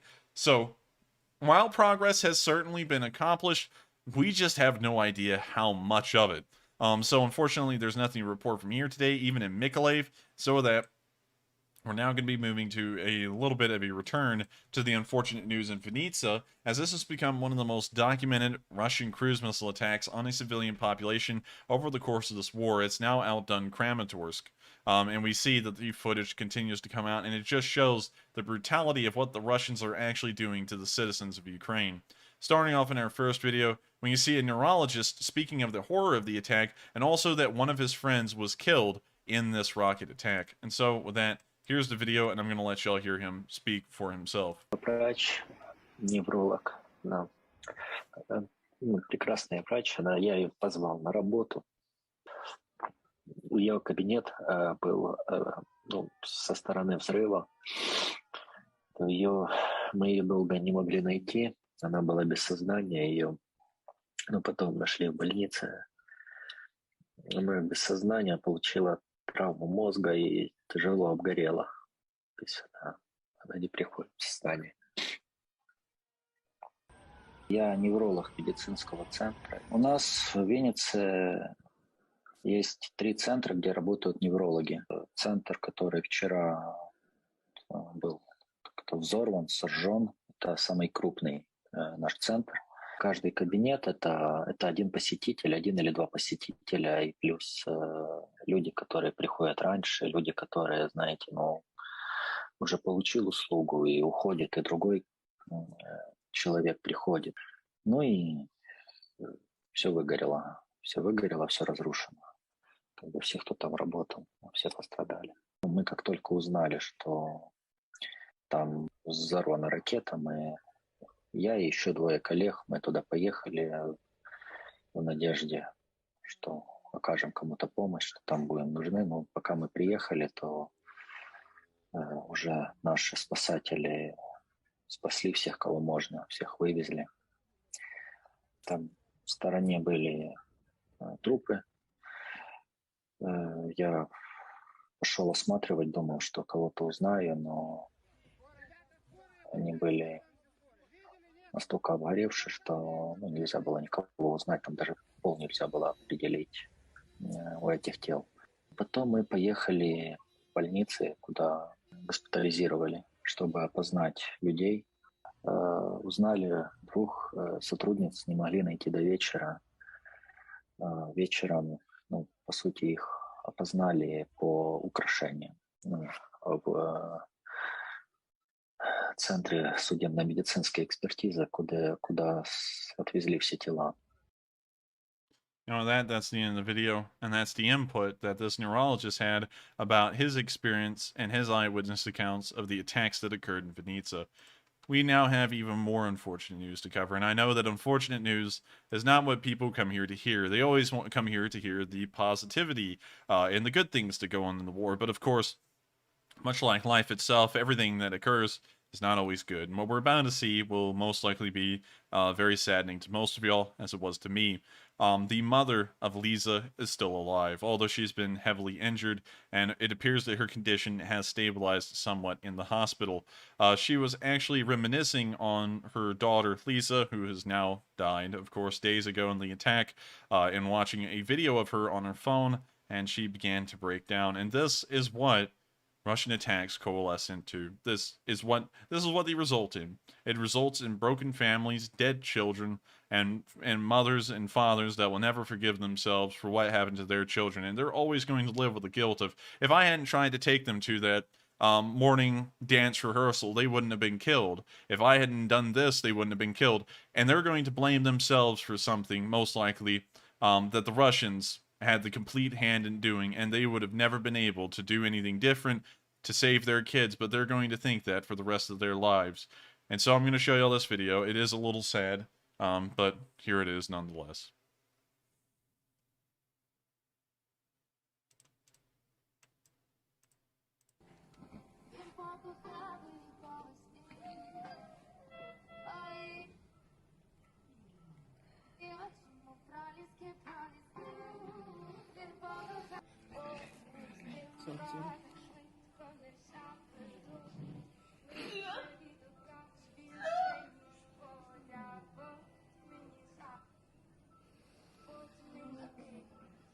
Світ усе одно він дивиться і нас не захищає. Скільки ми розпросили закрите небо. А світ просто дивиться, як Україну вбиває. Як вбивають наших дітей, солдати, щоб захистити від цього тирана, тому що якщо не ми, він піде далі і все розрушить, все. This is a very unfortunate video, and you can hear the pain in her voice, and that she's saying that no one even cares about Ukraine, no one even wants to help them, they haven't closed the skies. And, you know, and I'd have to say at this point, I have to agree, and that poor girl may have died because we haven't stepped in well enough. And there's not really much to add, and it really just speaks for itself. And so I'm just going to let the video do its own talking, and that's the end of that video. And of course, I feel incredibly sorry for her, and her name is Irina. Hopefully I'm pronouncing that correctly. And she is the mother of the poor girl that got killed in the missile attack. With that, we're now going to be moving out of the country of Ukraine, and we're now going to be moving into the international news. We're in Hamburg today. We once again saw a large demonstration in support of Ukraine, and hopefully this will weigh in on the German government's decisions to send in more support. And here's a video of this large protest, which is once again incredibly massive in size.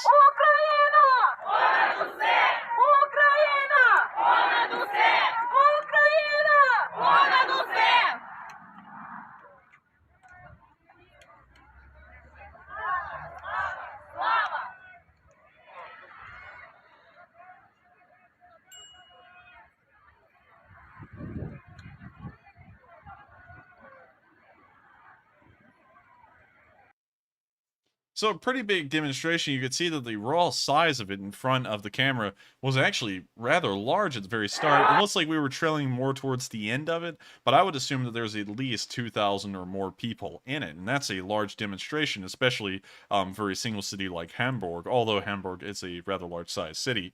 With that, we're now going to be moving across the seas, and we're now going to cover something that one of our viewers actually wanted us to cover. I don't have a video link for this, but in the city of Canberra today, which y'all may not know is the capital of Australia and an incredibly interesting city with how it's laid out in its construction. It actually has this kind of a ring road around the Capitol building. I forgot the specific name for cities that are laid out like this, but it's incredibly interesting. They did have a demonstration here today about the MH17 disaster, or I guess you could call it the MH17 massacre. For those of y'all who do not know, Malaysia Flight 17 was flying over the Donbass area in 2014 and was shot down by a Russian surface-to-air missile system.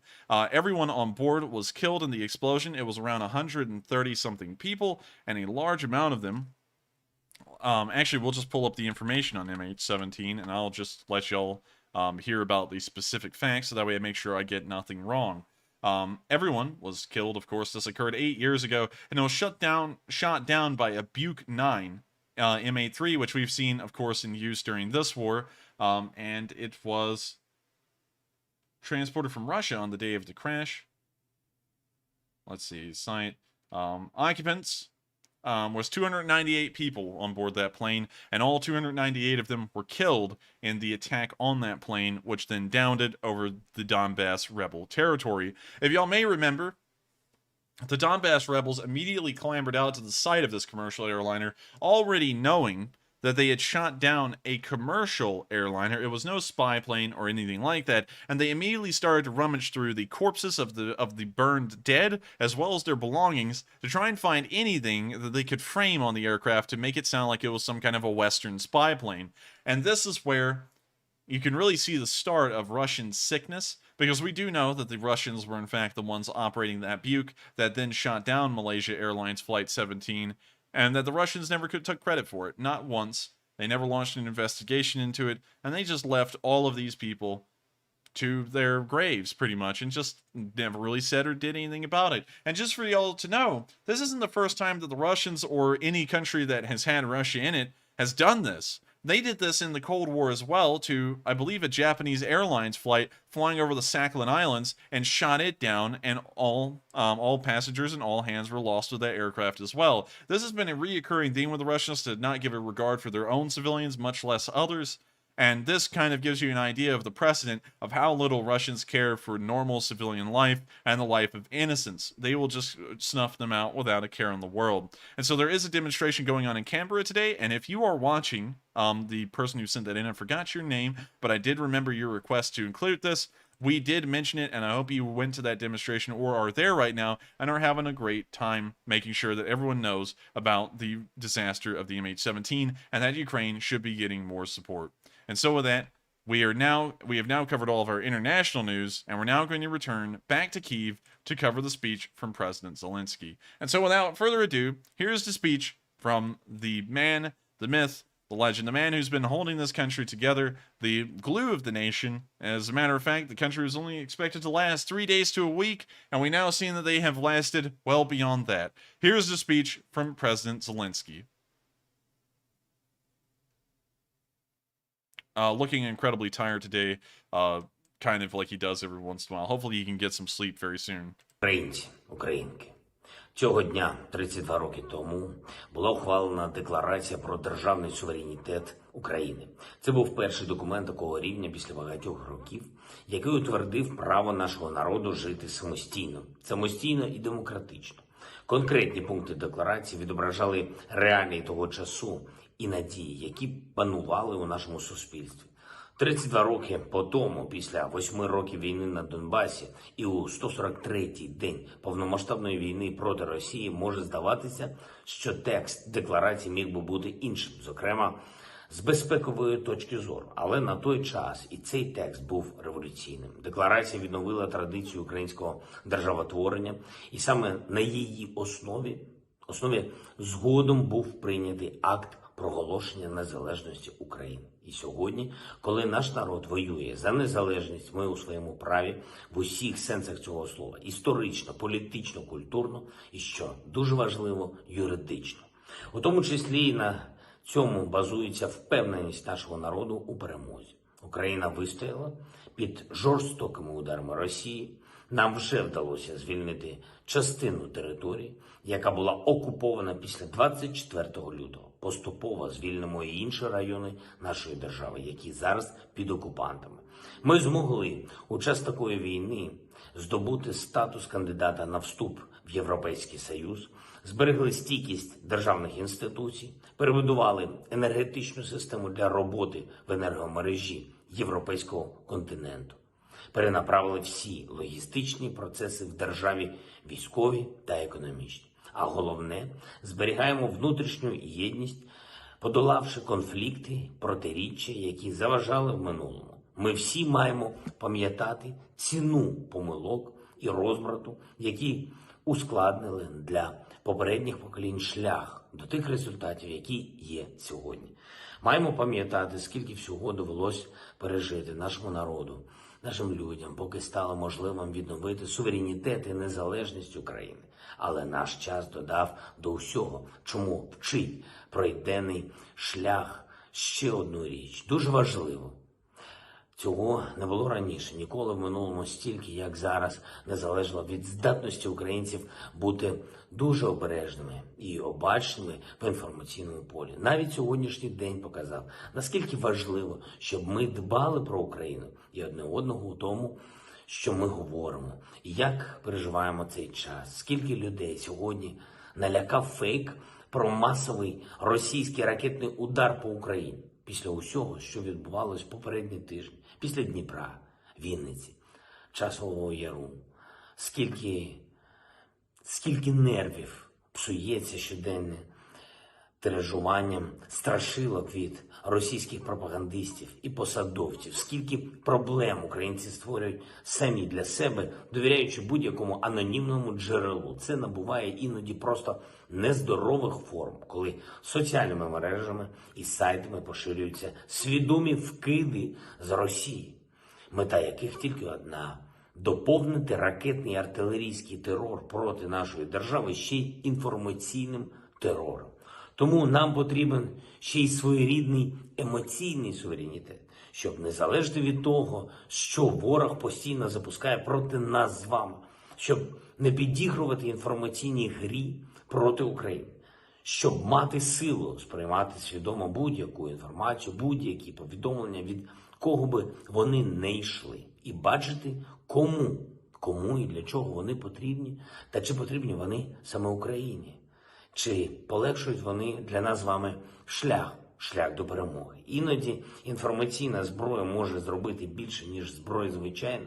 Очевидно, що будь-якими ракетами і артилерією Росії не вдасться зламати нашу єдність і збити нас зі своєї дороги. І так само очевидно має бути і те, що українську єдність не зламати і брехнею, чи залякуванням, фейками, чи теоріями змови. Ми вистоїмо, ми переможемо, відвоюємо своє, відбудуємо своє життя. Ми зробимо це разом. Тільки так це можливо. Це можливо тільки без взаємопоборювання. Це наш обов'язок перед усіма поколіннями нашого народу, які боролися за нашу свободу і суверенітет України. Вдячний кожній, хто воює за державу Україну, хто працює заради перемоги і хто береже наших людей. Тримаємося тільки разом. Слава Україні! And with that, that is the end of the speech from President Zelenskyy here on day 143, and that wraps out our news for today, day 143, on this Saturday. If you're here for the news segment alone, I thank you so much for watching. We did have some internet connectivity issues, and I'm glad that a lot of y'all were able to make it through it with me, and the stream was able to carry on.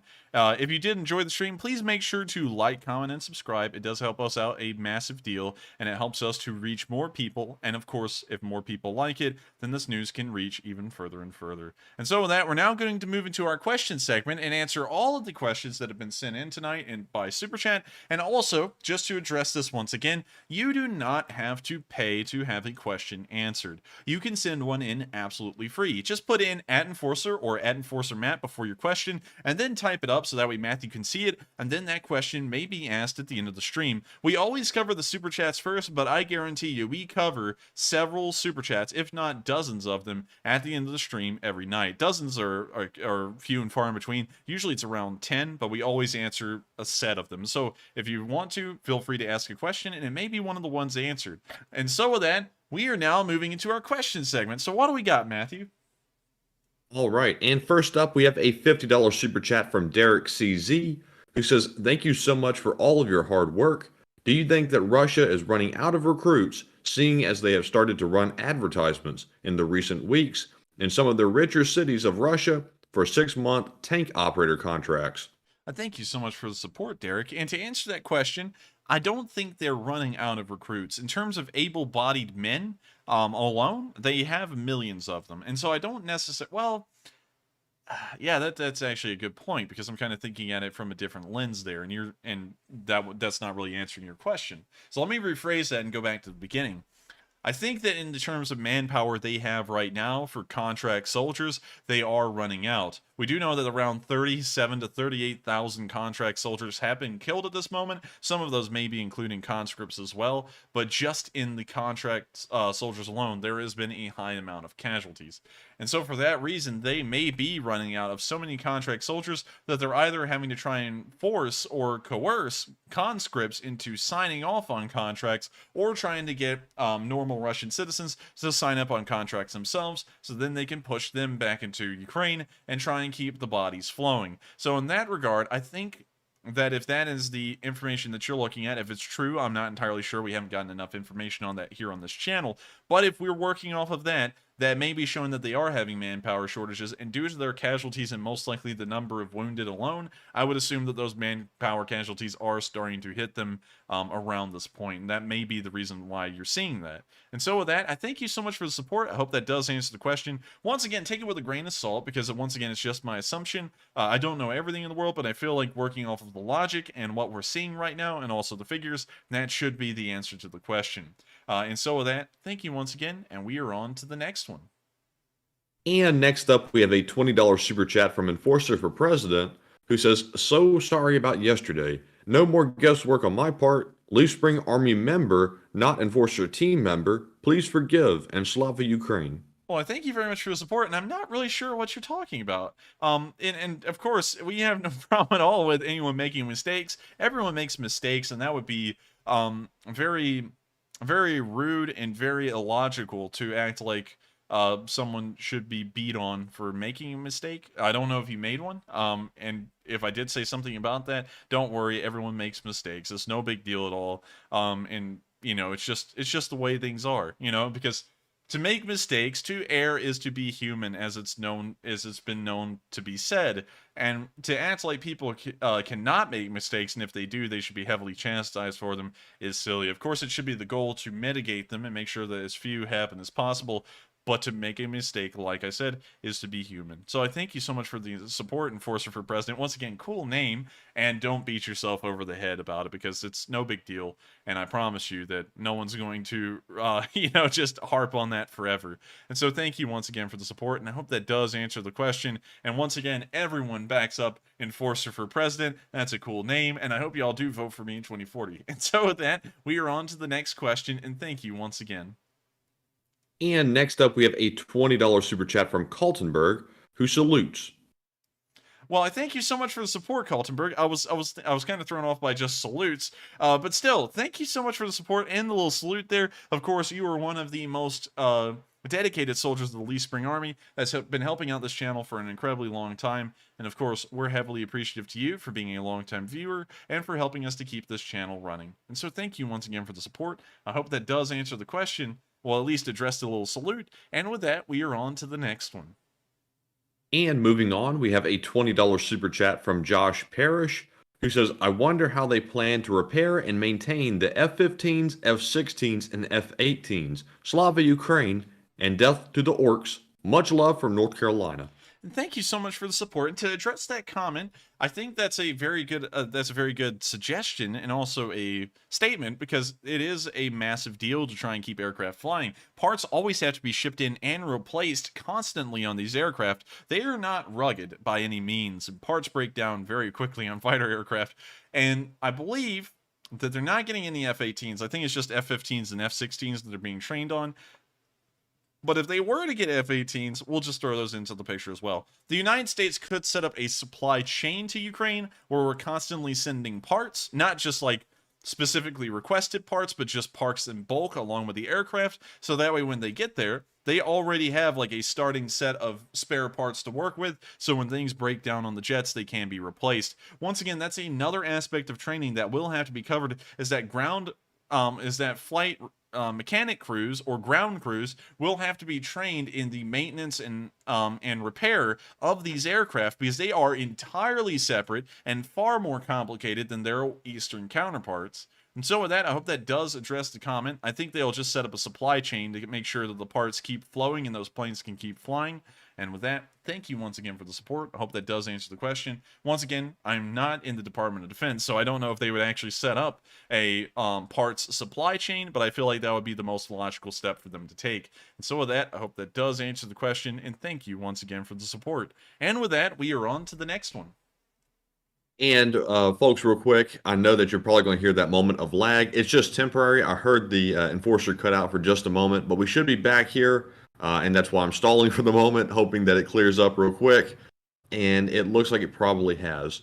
So up next, we have a $20 super chat from Duchess of Descent, who says, I am starting an ASCAP fund so you can play music.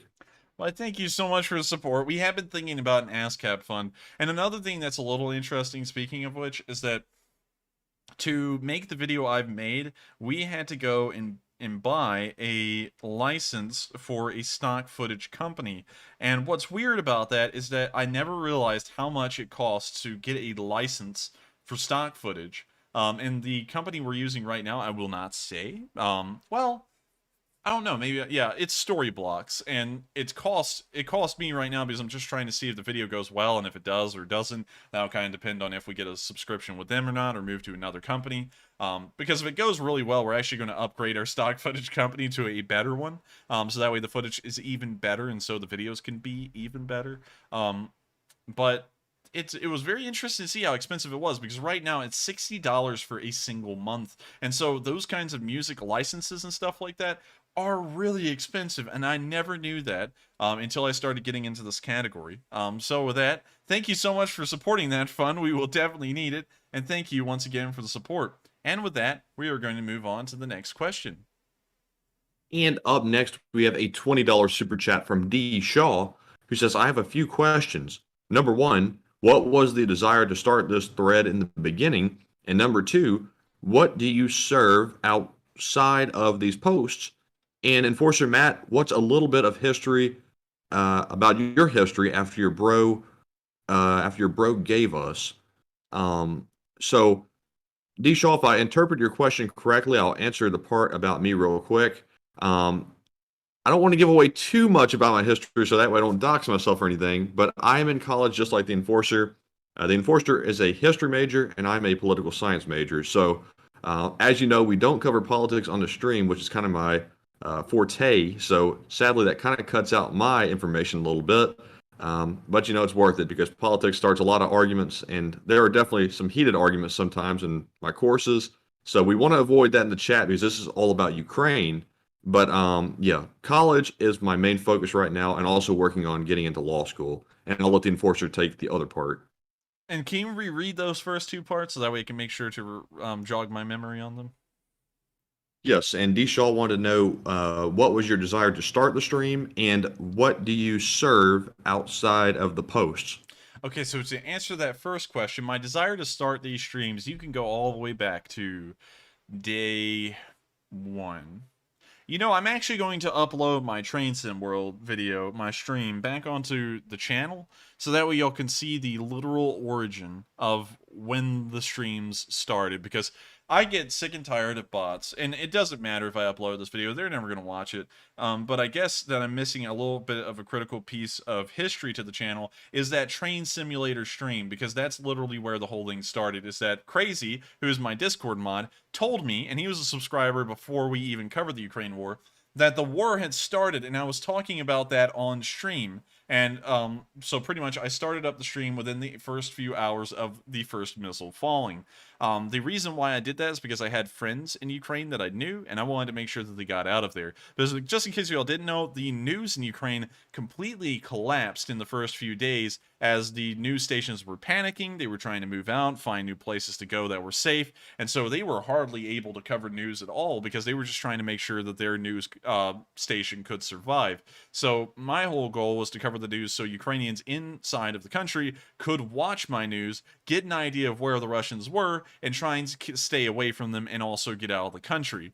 That was kind of the whole point. And at that point, at that time, I even kind of assumed and kind of had the idea that while the Russians weren't as powerful as they made them out to be, around the world, because I had read a whole bunch of books about them and they were incredibly weak, that Ukraine was still far weaker than them and they would not be able to survive. And so when the VDV landed at the Hostomel airport and then the Russians began rolling down from Chernobyl towards Kyiv, I thought it was all over. They were making untold progress per day, and I was trying to tell my friend, whose name is Vlad, I will not say his last name, how to get out of there by making these streams. Fortunately, it never got to that point, and once the Russians were stopped in their tracks right out of the city of Kyiv, that told me historically the Russians had lost momentum and they were not going to win this war easily. It would be an incredibly long one, and in fact the Ukrainians could rebound and win. And as time kept going on, my position changed into the point that I largely believe that given enough time, the Ukrainians will be able to win this war. And so I hope that kind of answers that question about how this thing started. And then moving on into the second one. The posts I serve, I'm not in the military. Just in case that's asking about military posts, I'm not in the military, never been in the military. And so if you're talking about posts like that, then there's none. But if you're talking about what do I do outside of the stream, largely college. I'm a full-time student in college. I'm, of course, a history major, so I love history. I love the study of history, and I believe that it's something that is highly misunderstood by a lot of people. And I don't, and this isn't political, this is more of an opinion thing. I don't like how history these days, and the teaching of history, tries to discern right and wrong throughout the course of time. The story of us as a people around the entire world is an incredibly flawed, dark, and also bright and happy story as well. There are ups and downs, just like there is in every single story throughout all time. And I don't know why people these days have to look back at every single political instance or every single historical instance that's happened hundreds of years ago and say, this is bad because in the modern day we think this way and therefore it's bad. And they never think about the context of what was going on at the time and say, well, everyone was kind of doing that. Like no one ever thinks that, and they never just think, well, that was how the times were back then and that's just how it is. Because just kind of getting into an aside on a history rant here, I don't like that. It's degrading to everyone's ancestors because you're pretty much trashing on all of them. Because everyone in the history of the world has had some kind of dark moment at some point. There's not a country in the world that has a spotless record or a clean history. And I don't like when people in college or in high school or just in general sit there and depict history as right or wrong, good or bad. Because looking at it from now, yeah, it is right or wrong, good or bad. But at that time, that was just the way things were. In 100 years' time, people are going to be looking back on us and talking about how barbaric and how stupid we were, and think about how unfair that is to us, because we are just living our lives as it is believed to be normal. And that's what I don't like, and that's incredibly degrading, and also people try and paint out everyone's ancestors as stupid. I mean, they always talk about the peasants of the medieval ages everywhere around the world were living in filth. They had, rotten teeth and all that kind of stuff. I just don't like that. But sorry for the little historical rant. That's really the only thing I do outside of the stream is college. And stream and college takes up so much time. There's really not a lot for me to do outside of this.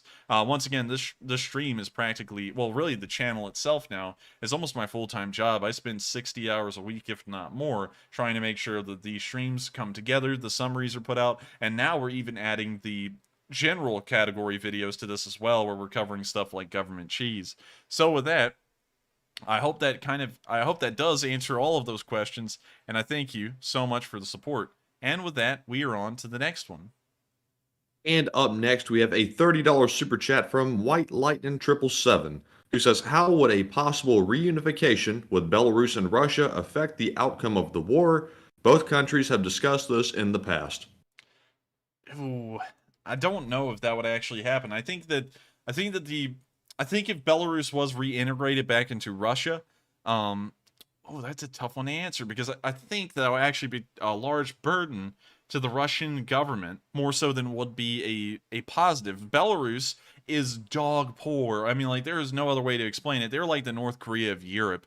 And so the Russians would have to take on that burden in their government and try and start bringing it up to spec. If they ever tried, they most likely would just forget about it. But still, I feel like it would be more so of a burden to the Russian Federation than a gain. And so I think they'll keep the current system they have right now, where Belarus is largely a puppet of the Russians, manages its own internal affairs, but does the bidding of the Russians.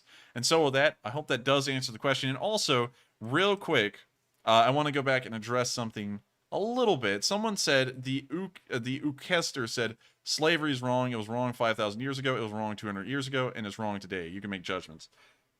Yeah, I mean, I get where you're coming from, but let me explain this. If you go back 4,000 years ago to the times of Egypt and the Hebrew slaves, slavery was the way of the world. You were either a free citizen of a nation or you were a slave, and that was the way it was everywhere. That's the way it was for the Greeks, the Romans, the Egyptians, the Persians. Everyone at the time had slaves. And so at that time, that was just the way of life.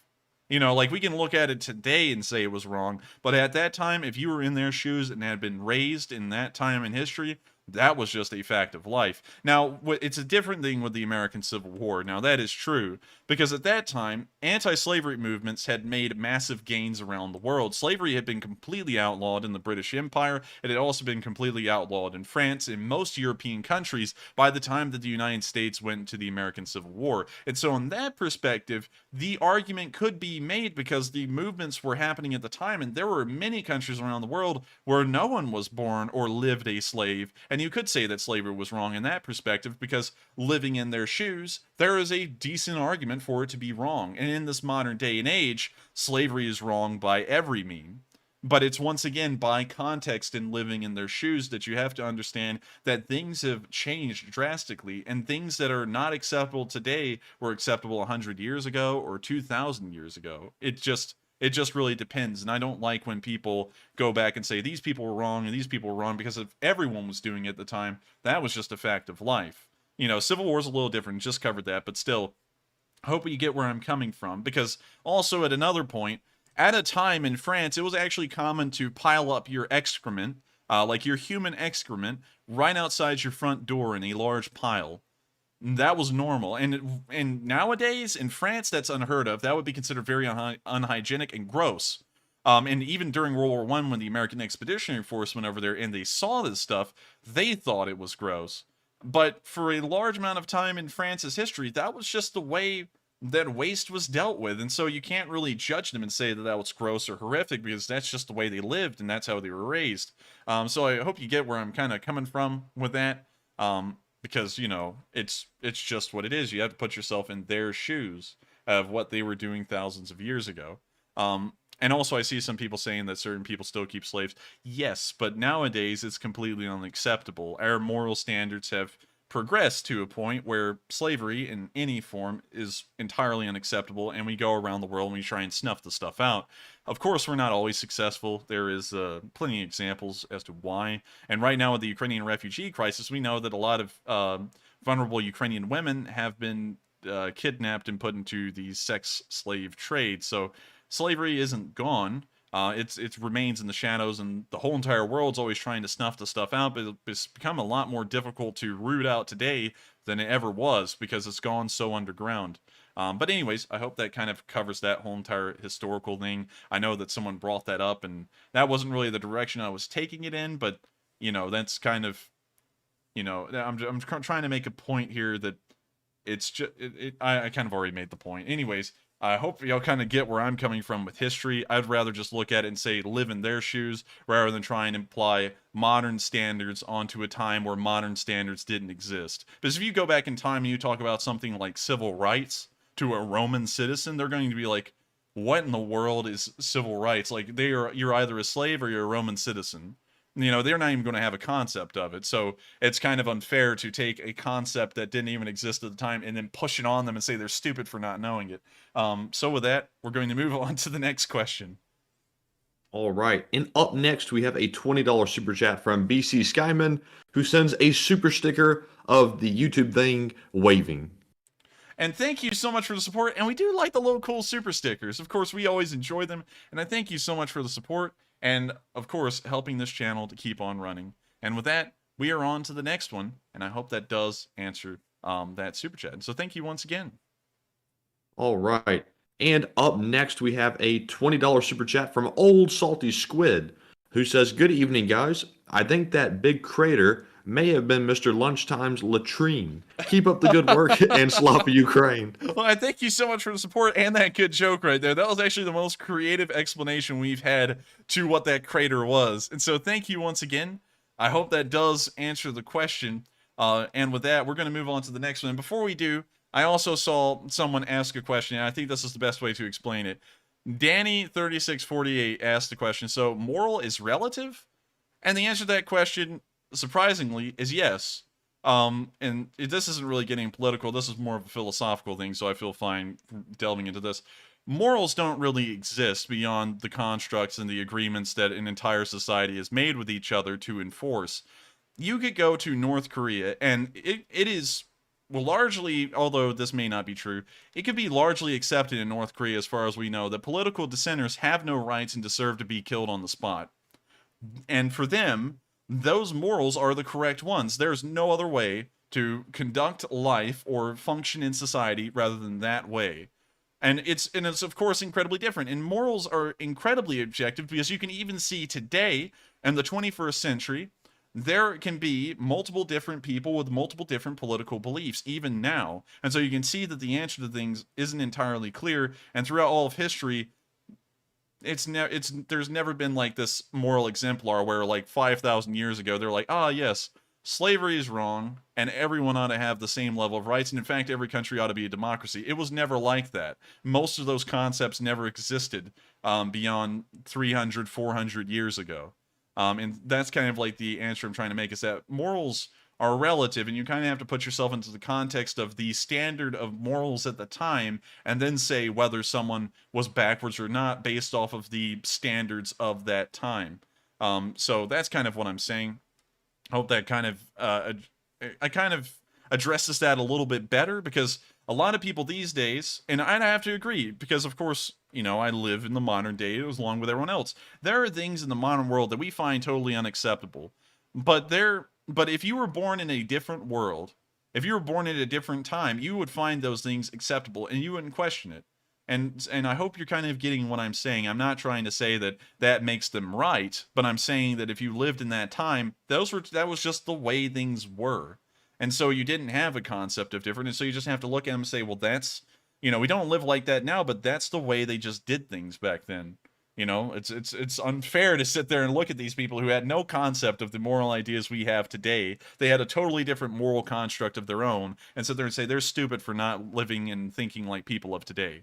You know, they were smart in their own ways. They, of course, had different moral sets, but there were still people just like us. No dumber, no smarter, just people. And so with that, I hope that answers it kind of addresses that a little bit more. Hopefully that hashes it out and clears up what I'm saying a little bit better, because maybe it's not coming out too concisely. But with that, we're on to the next one.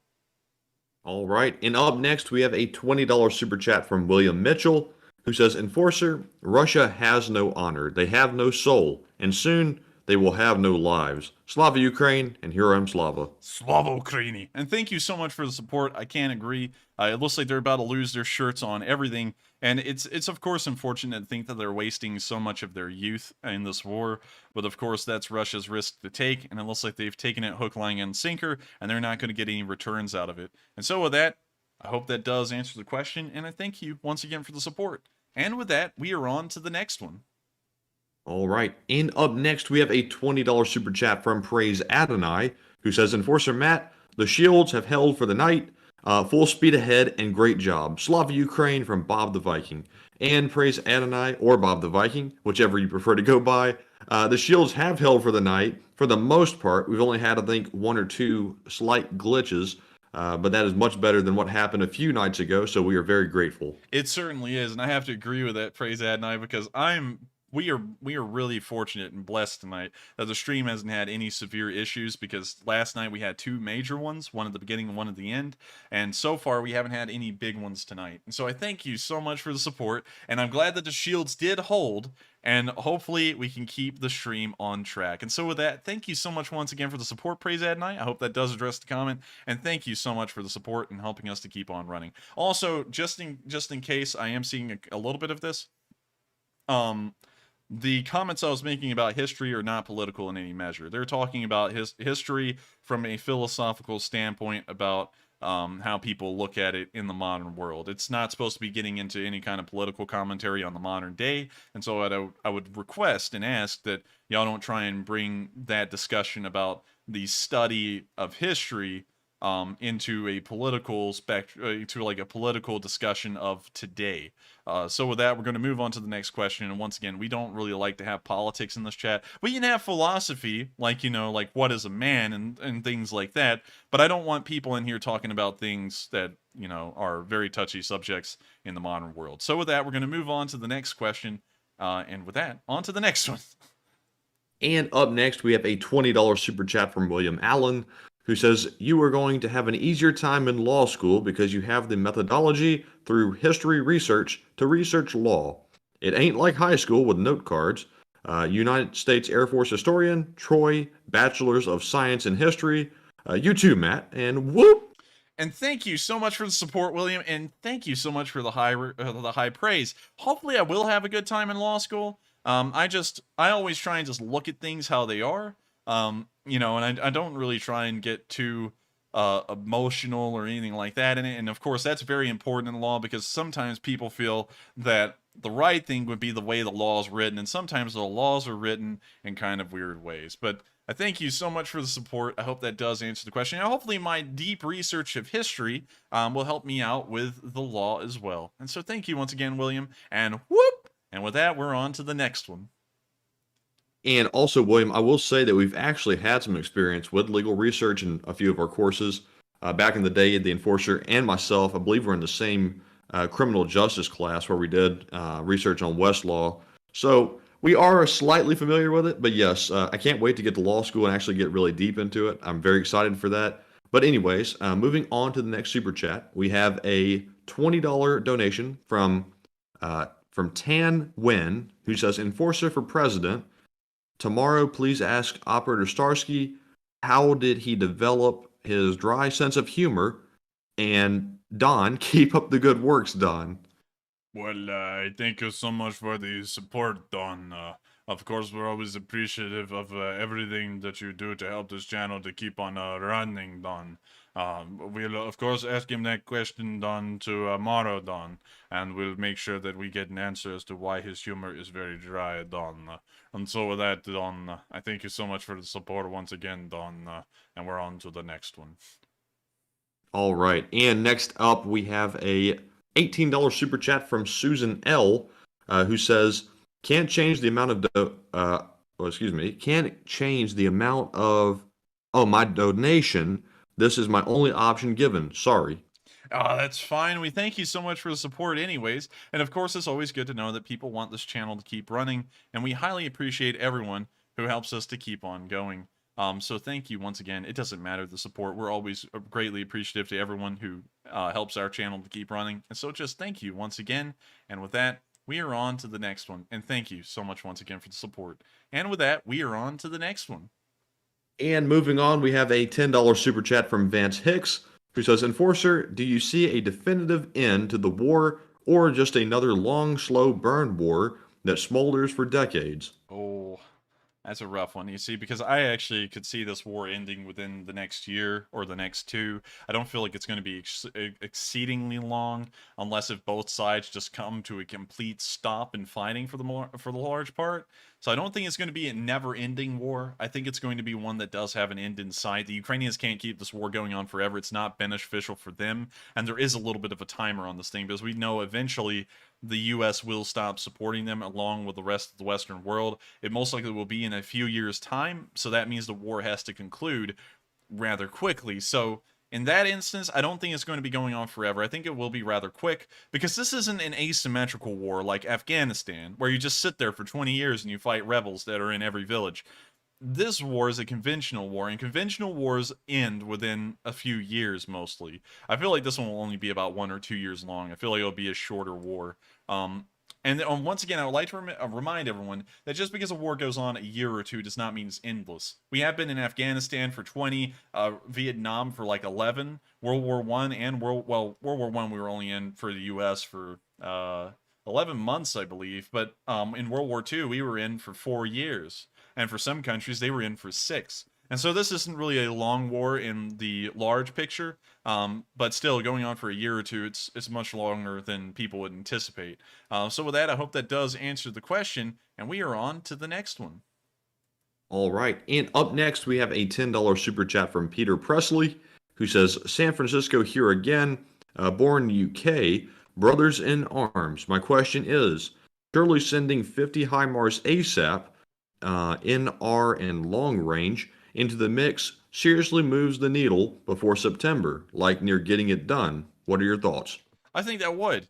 We know that there's only about 4 or 5 HIMARS in Ukraine right now, and if the United States sent 10 times that number in a single bulk shipment, along with the missiles required to use them, I don't think the Russians would stand a chance, honestly. Not the frontline units. The frontline units, sure, they'll survive for a little bit, but nothing behind the lines will live. Everything will be destroyed. All of the supply depots, all of the command and communication centers wiped out. The front lines will just be existing on their own with nothing backing them up. And so in that regard, I would 100% agree that 50 additional HIMARS would turn this tide so quickly it would make people's heads spin. And so hopefully we could see the United States do something like that, but I'm not sure if the U.S. is willing to fork over that many HIMARS. We only have a few hundred of them ourselves. So with that, I hope that does answer the question, and I thank you once again for the support. And with that, we are going to move on to the next question. And next up, we have a $10 super chat from JK, who says, I'm not a crying type, but little Lisa made me shed a tear. F Putin, and last night was a hoot. Y'all keep it up, and great job. And thank you so much for the support. And of course, Lisa is a very sad story. It's really rough for me to cover because I don't even have words to describe the tragedy of what that story is, considering I've had to look at all of it. And it's, if you see the whole story, which I can't show on stream, it's too graphic, but if you see the whole thing from when they were walking to that school to the girl dead on the ground to what's happening now, it adds a whole extra level of sadness and tragedy to the story. And it puts into perspective what all of these attacks have done to each individual person. Every single person is suffering just like that one. And all of us, including y'all, are looking in on that story as a third person. We're not actually directly affected by that. And look at how much emotional havoc it can wreak on us. And imagine how much emotional havoc that's wreaking on Ukrainian citizens and on the people who survive these attacks. And so with that, thank you once again for the support. I hope that does address the comment.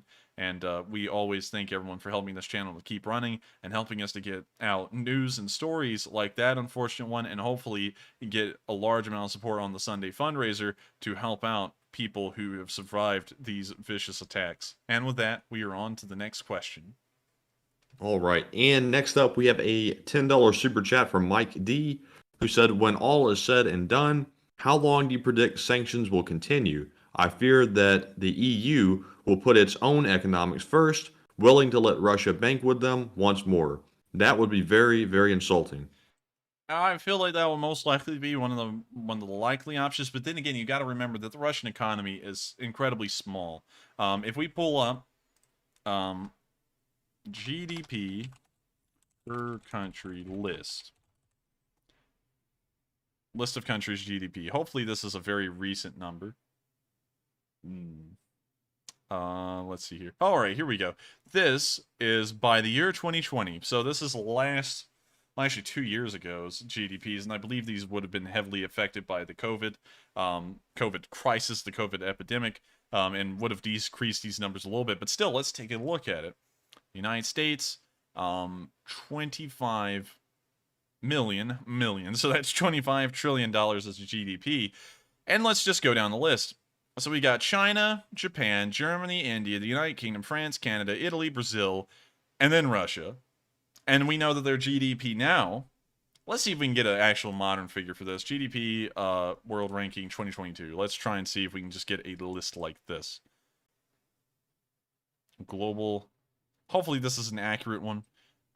But we can see here that Russia's economy has actually shrunk by around $500 billion in between 2020 and 2022 right now. The U.S. economy is around 20.89 trillion. We've also shrunk as well. The Chinese are around 14.7 trillion. And then there are literally 10 countries in front of Russia that have a larger economy than them, and the Russians have a smaller economy than South Korea, to put that into perspective of how pathetic the Russian economy is. So it's not a massive one. It's not like they're hemorrhaging money by not doing business with the Russians. So I think that they could largely keep these sanctions going for a pretty long while if they wanted to, and just suck the Russians dry of their money, because the less that the West does business with Russia, the more Western businesses are going to be pulling out of the country, because it's just not going to be a profitable enterprise anymore.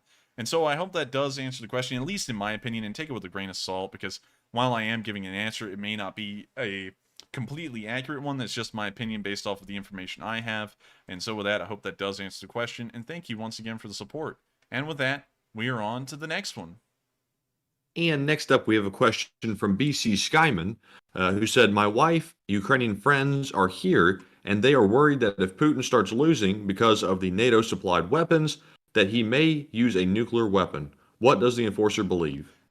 I don't think they will use a nuclear weapon. We do have to remember that they lost the first Chechen war, and they did not nuke the Chechens. And I know that Boris Yeltsin was in charge during the first Chechen war, and it was a different leadership, and so it may have had a different end goal. Well, I guess an end game in mind if things went south. But at the same time, I don't feel like they're going to nuke Ukraine, because that is going to get the United States directly involved. We've already said that if any nuclear, biological, or chemical weapons are used, we're stepping in. And so it would be better for the Russians to take the loss and just agree to some kind of a peace agreement rather than to nuke Ukraine and then start World War III.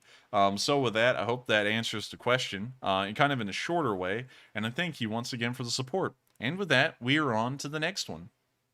All right. And next up, we have a $20 super chat from William Allen once again, who says, the other night, someone in the chat asked for Starsky to bring Jane on with him. Awesome person to learn from her perspective. She would be great to have on. And whoop, ask him if she is available. I thank you for the support. I'm not sure if she would be available on such short notice like this. It is just becoming morning in Ukraine, and he would only have about probably 10 hours of daylight before he has to go to sleep again at this point to be able to ask her if she could come on as well. So I don't know if that's possible. I'll reach out to him and ask, though, and see. And if it is possible, then we'll have Jane on as well, hopefully. If it's not, we'll see. So with that, I hope that answers the question, and I thank you very much for the support. And with that, we are on to the next one. And next up, we have a $10 super chat from Lou Habush, who says, we need to do more to stop the terrible war that the Russians brought to Ukraine. I would agree. At this point, looking at what we've seen, I would say that the United States does need to step up and provide a lot more arms and equipment to end this war sooner, or maybe start threatening to get directly involved if some kind of an agreement is not reached soon. One or the other, I do feel like we should be doing more to support Ukraine. And so with that, thank you so much for the support. I hope that does address the comment. And I do wholeheartedly believe at this point, seeing what we've seen in Vinnytsia, that we do need to support even more. And so with that, we're going to move on to the next question. And thank you once again. And next up, we have a $10 super chat from Mike P, who says, thanks, Matt, for the reply to the sick orc. And Mike, I have to say that comment that was made by that bot was absolutely disgusting. I'm not going to repeat it because it was too disgusting to even repeat. But that's just absolutely horrific that there are people out there that would say things like that. And it's just terrible. But thank you for the support, and we appreciate you watching for a very long time. And moving on to the next super chat, we have a $10 donation from LG, who says, I always appreciate the no politics policy. Slava Ukraine, and also hit the like, everyone. And I thank you so much for the support, and I'm glad you do enjoy the no politics policy. Also, since we've gotten to a super chat talking about that, when I said the thing about let's go to a non-political question, like what is a man, Of course, everyone took that politically as well. Not everyone, but some took that politically as well. That's not a question in the modern standpoint. That was supposed to be a joke about the Greek philosophers of the day who used to ask, "What is a man?" And y'all may remember that. Let me try and think of the name of the guy. He's the guy who lived in the large pot in Athens. Let me think. What is that guy? Diogenes, I believe. He was the guy. He was the guy who took Socrates, I believe. No, Aristotle's. I think it was Aristotle. Sorry, I'm kind of having brain cramps right now, but I think it was Aristotle who said a man was a featherless biped, and so Diogenes took a chicken, plucked the feathers off of it, and then went running into I guess you could say Aristotle's auditorium, throwing it up over his head, this featherless chicken, and yelling, "Behold, a man!" That's kind of like the joke I was making there. It wasn't supposed to be political. So with that, I hope that kind of addresses that right now. And thank you so much once again for enjoying our non-political take on things. I don't know if we're ever going to cover politics just because everyone back in the day, I don't do this anymore, but back in the day early on this channel, I would actually discuss the advantages and disadvantages that both sides would be putting out in what they're saying, and I would present them in an equal light. And even doing that, that would cause firestorms, political ones, in the live chat so bad, it made me question if I'm ever going to cover anything that delves into any aspect of American politics, because you can't even delve into it in a non-biased perspective without people trying to pinpoint me to a certain political party because I'm not picking their side, or they're not hearing the spin they like, and they're hearing that there's disadvantages or certain advantages to their side or the other side, and they don't like that, or they're trying to sit there and use what I say to say that the other side sucks and this guy's great, and it was just... it was a lot, and so I don't even go down that avenue anymore with politics at all, even just covering it in a non-biased way, which is kind of sad. I wish that the world could actually talk about things in a non-biased way like that, but then again, you know, I guess that's just... I guess it's just how society's moved on. So with that, I hope that answers the question, and I thank you once again for the support and enjoying our no politics stance. And with that, we are on to the next one. And up next, we have a $10 super chat from Fuzz the Cat, who says, "Fuzz the Cat.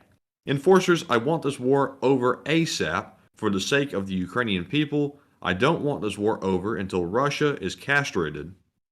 And I thank you very much for the support, and I can agree that it would be nice to see the Russians castrated in a figurative sense, but at the same time, that may cost many Ukrainian lives and many extra more like we've seen right now, and so it may be better for the Ukrainians to just push the Russians out, sign a peace treaty to secure their borders again, and then just end it there.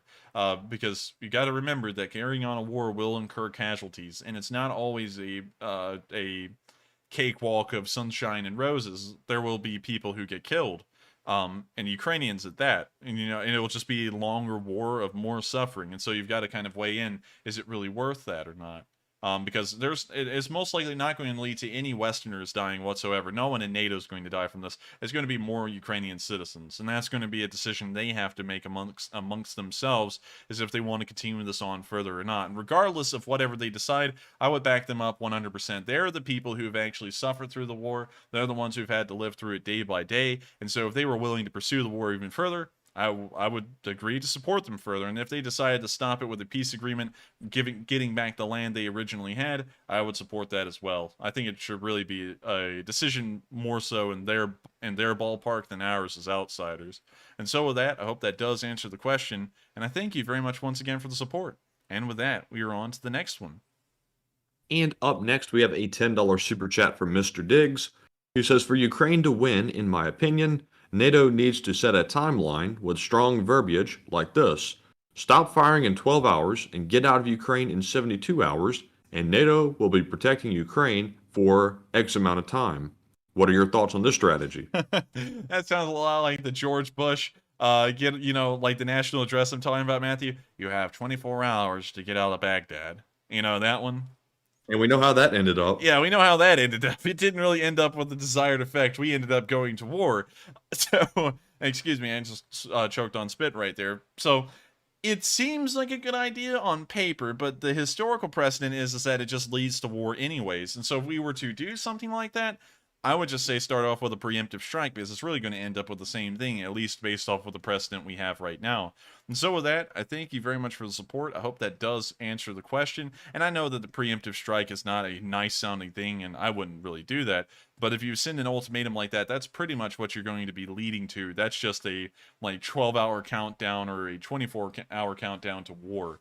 And so with that, we're on to the next question. And thank you once again for the good idea. It's not a bad idea. I'm just saying that based off of the precedent, it would lead to war anyways. And so with that, we are on to the next question. All right. And next up, we have an $8 super chat from Dieter Herfert, who says, thank you both for all of the news, and here is a couple of dollars. And thank you so much for the support, and thank you so much for enjoying the news as well. Of course, the support is always important to keep this channel running, but I'm just so glad that a lot of people enjoy our news coverage and come here every night to watch it. Like tonight, I think due to the connectivity issues, we did have a little bit of a lower audience than normal, but we still got up to 6,600 live viewers. And it's crazy to me to think that so many people enjoy our version of the news and how we cover it. And of course, when I say version, I mean like our style. I don't mean that we're trying to like spin a narrative or anything. I'm just saying our style of how we cover it. And it's crazy to me to think that so many people enjoy it. And of course, it's a huge honor to me to think that y'all do. And so with that, thank you so much once again for the support and enjoying the news. And with that, we are on to the next one. And next up, we have a $6 donation from Duncan VR. And here we go, folks. The Russian General Sheep said, bah, bah, bah. Enforcer, teach Matt how to do a good bah. Sloviansk. That's how you do it. And Duncan, I'll never be good at the sheep noises, but if you want a yeehaw, though, I can do a yeehaw. And so with that, I hope that's addressed the comment, Duncan, and thank you once again for the support. And we will see about getting Matthew better at going. And so with that, we're on to the next question. And thank you once again for the support. All right, and up next, we have a $5 super chat from VMan29397, who says, Enforcer, in your opinion, what would be the impact of Ukraine retaking Kherson and capturing the Russian army on the Dnipro? How much ground would Russia yield? If the Russians lost everything on the western banks of the Dnipro River that they currently control, we can actually get out and fill in a space to show that. It's going to be a very rough estimate, though. It's not going to be exact. But if we do something like this, and once again, keep in mind, this is not an exact measurement, but it's 1,034 square miles of land that they would be giving up to the Ukrainians if they got pushed over to the other side. And there's really... What's interesting about this war is that the capture of cities really has nothing to do with their industrial capacity. It has more to do with their morale, I guess you could say, impact. It's a very weird war in that regard, because Ukraine is a manufacturing country still. It's trying to decommunize, but there's a lot of communist remnants in their economy. But at the same time, these cities they're capturing do not have massive industrial outputs. They're not really like war-winning cities that they're fighting over, and so it's really more of a morale thing. And if the Russians lost Kherson, this would be a massive win for the Ukrainians. This would be the first city that was ever taken in its entirety by the Russians that they would have gotten back. But if the Moskva has shown us anything, it doesn't matter the scale of the loss that the Russians would be taking. They would still phrase it like it was small, like, Kherson was an insignificant city anyways, we didn't really need it. And so, it was old anyways. It had a lot of mold in it, asbestos, we weren't really big fans of it. They would probably say something like that. So it wouldn't really have well, it would kind of have a big impact on the Russians, but of course they would try and downplay it. But in terms of Ukrainian morale, that would be larger than sinking the Moskva. That would be showing that the Ukrainians actually do have a chance of getting every single city back that's been lost so far. And so with that, I hope that does answer the question, and I thank you so much for the support. And with that, we are on to the next one. And up next, we have a $10 super chat from Blue Neptune, who says, great constitution with reporting. Who did that perfect sheep sound? Be careful with that. Well, I thank you so much for the support, Blue Neptune. And the guy who did the perfect sheep sound was me. And that's because I'm the best there ever was. I'm the best voice impersonator anywhere across the entire world. I'm Mike Tyson. I'm the best. You can fight me. My defense is impenetrable. My voice impersonations are impregnable. They're the best. I'm gonna feed my pigs this fizzy water. I say the same lines every time I do this Mike Tyson impersonation. I don't know why, but it's like the only ones I can do because they're perfect. If you knew the pain I was through, if you knew the pain I was suffering when I do this Mike Tyson voice, you would know to get out of the room.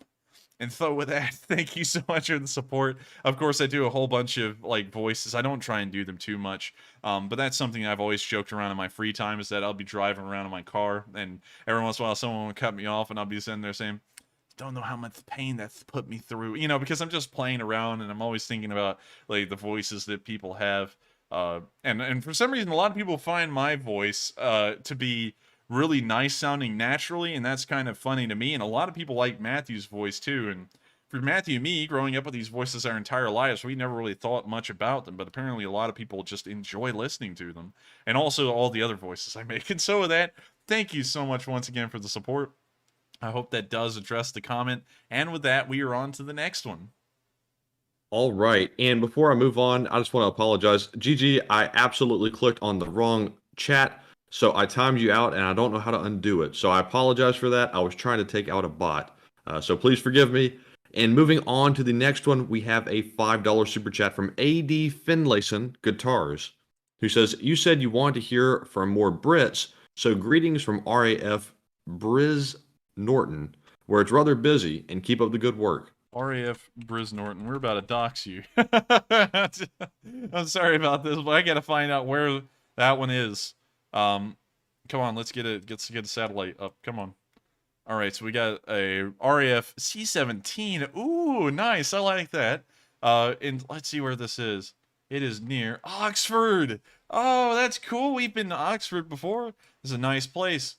Actually, it was kind of weird. Oxford wasn't really what we thought it would be, but it was still really cool to go to. We actually rode the train from Oxford to London.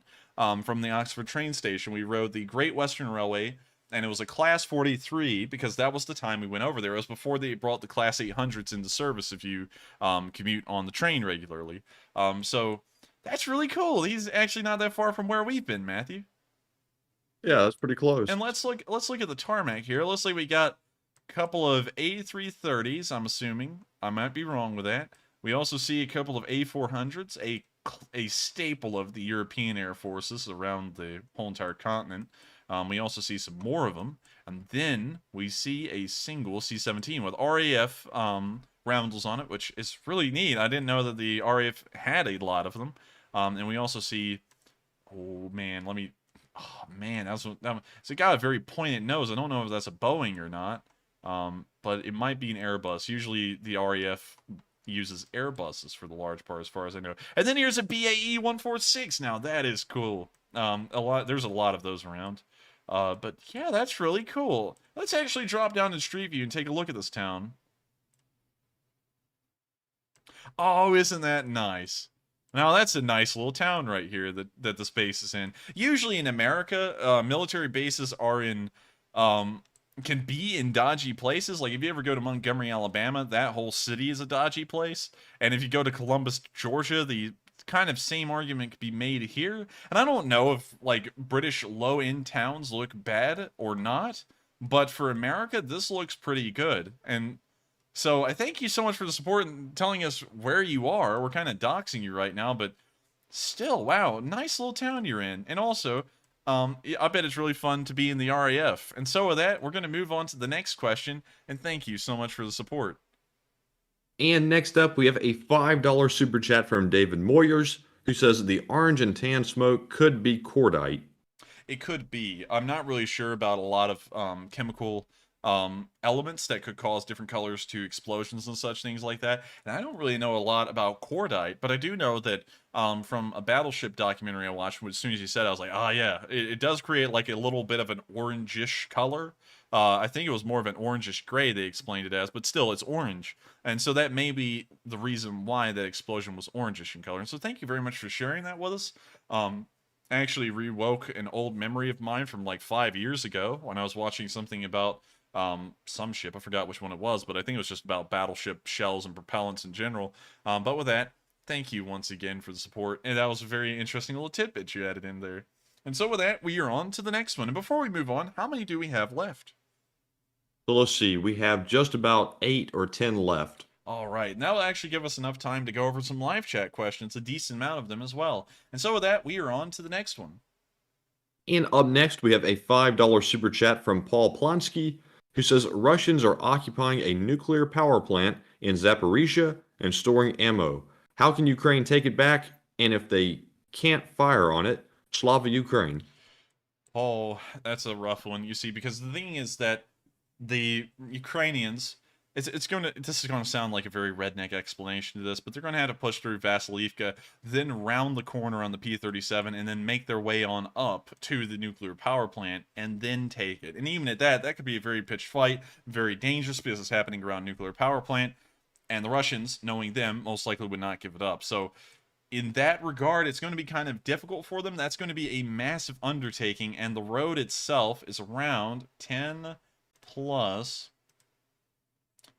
25. So it's almost like a 35-mile push that they would have to make, and that is huge. It would most likely take a month or two, and so there really is no way for them to easily take back that power plant. It would just be a lot of ground to cover and a lot of time that they would have to take to get to it.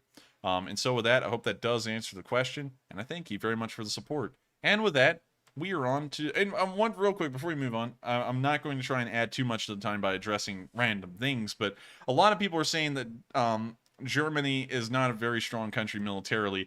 I'm going to make the argument with everyone that they've never really been a strong country militarily. They get a lot of credit for the Prussians, but if you remember, the only time the Prussians ever won anything that I can think of that was actually significant was the Franco-Prussian War. And that's the only time. They lost in the Napoleonic Wars multiple times in Napoleon. The only time they won was when Blucher's men arrived at the battlefield at Waterloo. Well, I guess you can make the argument they won at the siege of Vienna as well. Or no, I think it was Leipzig, actually. Let me check. No, yes, it was Leipzig. It was the Battle of Leipzig where von Blucher's men also kind of like seized the day, I guess you could say, along with the British and the rest of the coalition. But I don't know why people harp on the Prussians and then the Germans a lot, because in World War II, everyone's always talking about the Panthers, the Tigers, and the Tiger IIs. But if you look at the German army, most of them were still using horses and buggies, while the entirety of the U.S. army was running off of almost all motors. And so I don't know why everyone makes out the Germans to be like this mystical, magical military force that was using like UFOs and flying saucers and stuff like that, because they didn't. And statistically, rather than them using incredible cutting-edge battle tactics at the time, like going through the Ardennes Forest, which no one expected, once they got into a normal war, they just started to get beat by everyone. You know, they got beat in North Africa, they got beat in Russia, they got beat in France, they got beat everywhere once it actually became a fair fight where they didn't have the advantage of surprise. And so with that, I hope that does kind of address that there for a short little snippet. I'll probably go into that in more detail some other time, but due to time issues tonight, we're going to cut that a little short right there and move on to the next one. All right, and moving on, we have a $10 super chat from Justice Ryan again, and he says, one moment here, I lost it for some reason. Where'd it go? Okay, there we go. So Justice Ryan says, Enforcer, sorry about the other day about you going to another state with a better provider. I hope Spectrum improves and go Ukraine. And that's perfectly okay. I know that everyone just wants to help out and try and find fixes to the issue, but sometimes some of them just seem rude. You know, like, not yours, but there was one in the comments somewhere. I think I just spammed the person, but they were like, "You need to go to another state." Like, I can just do that and get better internet, or I'm watching another stream. And so I just encouraged the guy to go watch another stream by banning him, because it's like, if you're going to be that inconsiderate and act like that, then don't watch it, you know, because I try and be polite, you know, but it's like, at the same time, that's an unreasonable request, and then you're going to give me a threat on top of it. It's like, you know, if you're that unreasonable, then you're definitely not a Lee Spring Army person, you know, so you better go on your way and find someone else. So it's perfectly fine. I understand that everyone's just trying to be helpful, but there are limitations to what we can do, and moving to another state is certainly something that's off the table. So with that, I hope that does answer the question. And also, I see a lot of people saying that I'm wrong about the German thing, but I'll back that up later on with some evidence, but sadly not tonight. But just hang on. I promise you that I do have a little bit of a case to make. So with that, we're on to the next question. And next up, we have a $10 super chat from Koala Resistance, who says, in order for Ukraine to win, do they have to destroy Russian-occupied cities the way the Allies area bombed Berlin and Tokyo? Then after the war, should a Statue of Liberty with a javelin be erected? Could you reread that first part real quick? I think I missed it for a second. Yes, the first part was, in order for Ukraine to win, does Ukraine have to destroy Russian-occupied cities in the same way that the Allies area bombed Berlin and Tokyo? No, not at all.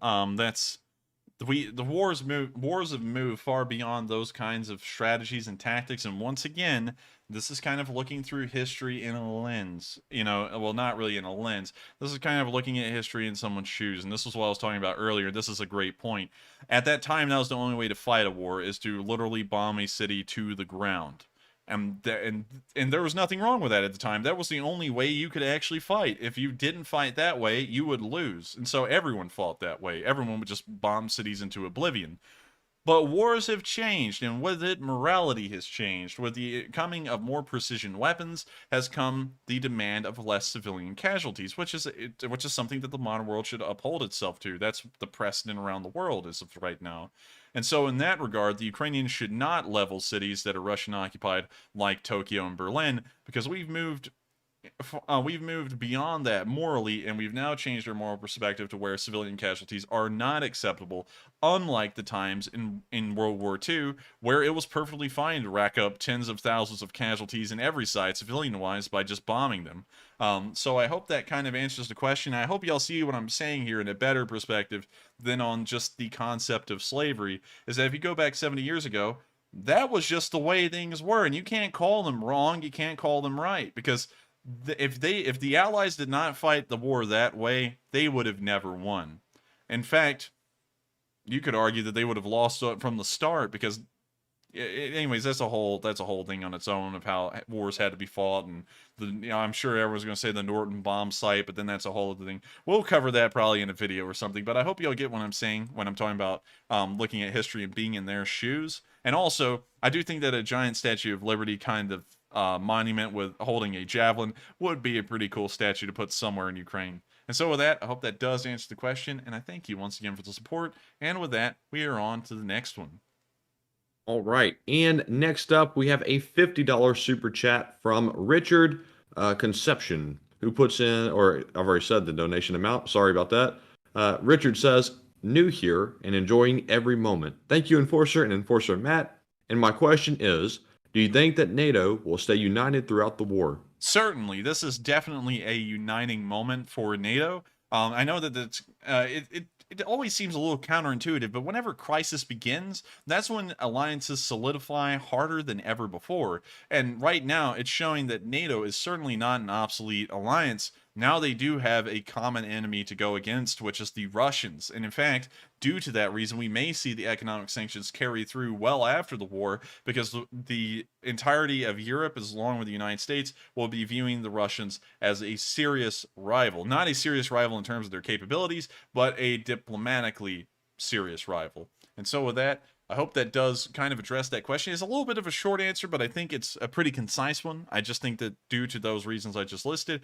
the alliance will be stronger than ever before and will definitely survive throughout this war. And so with that, we are on to the next one, and thank you once again for the support. All right, and up next, we have a $5 super chat from Austin Ben, who says, what are your thoughts on the U.S. and Saudi oil talks that are going on? Well, that's a tough one, because I don't know if I can really cover that one without becoming political, because that's a really tough topic. I'm afraid, and I'm going to have to err on the side of caution with this one. I hope you do understand. I'm afraid I'm not going to be able to answer that one, because I'm trying to think about a way to go around it in answering it, but it's really going to become political anyway I try and answer it. There's just a lot that goes on with Saudi Arabia that's controversial but also beneficial, and so I'm afraid I'm going to have to move on to the next question, but I thank you very much for the support, and maybe at some time in the future I'll try and cover the complicated relationship in between Saudi Arabia and the United States in a video. That's another good idea, but for now I'm going to have to move on. But thank you once again for the support. Sorry I couldn't answer the question, and with that, we're on to the next one. All right, and up next we have a $5 super chat from NedJ10, who says, any thoughts on the M270s entering the conflict, per tweets from Ukraine? Yes, the M270s, we don't have video evidence of them being there yet. And all the videos y'all seen so far, most likely, because I've seen them, are of training grounds here in the United States and them being used here. They've never actually made it to Ukraine yet on video. And once again, y'all have got to remember that we have the president. Video and picture evidence has to be confirmed. We did that with the Panzerhaubitze. We knew that it was in Ukraine for a good while. We had official confirmation from the government, but we waited on this channel until we saw actual videos of them to then say, aha, they're here. Because without that, how do we really know if that's true or not?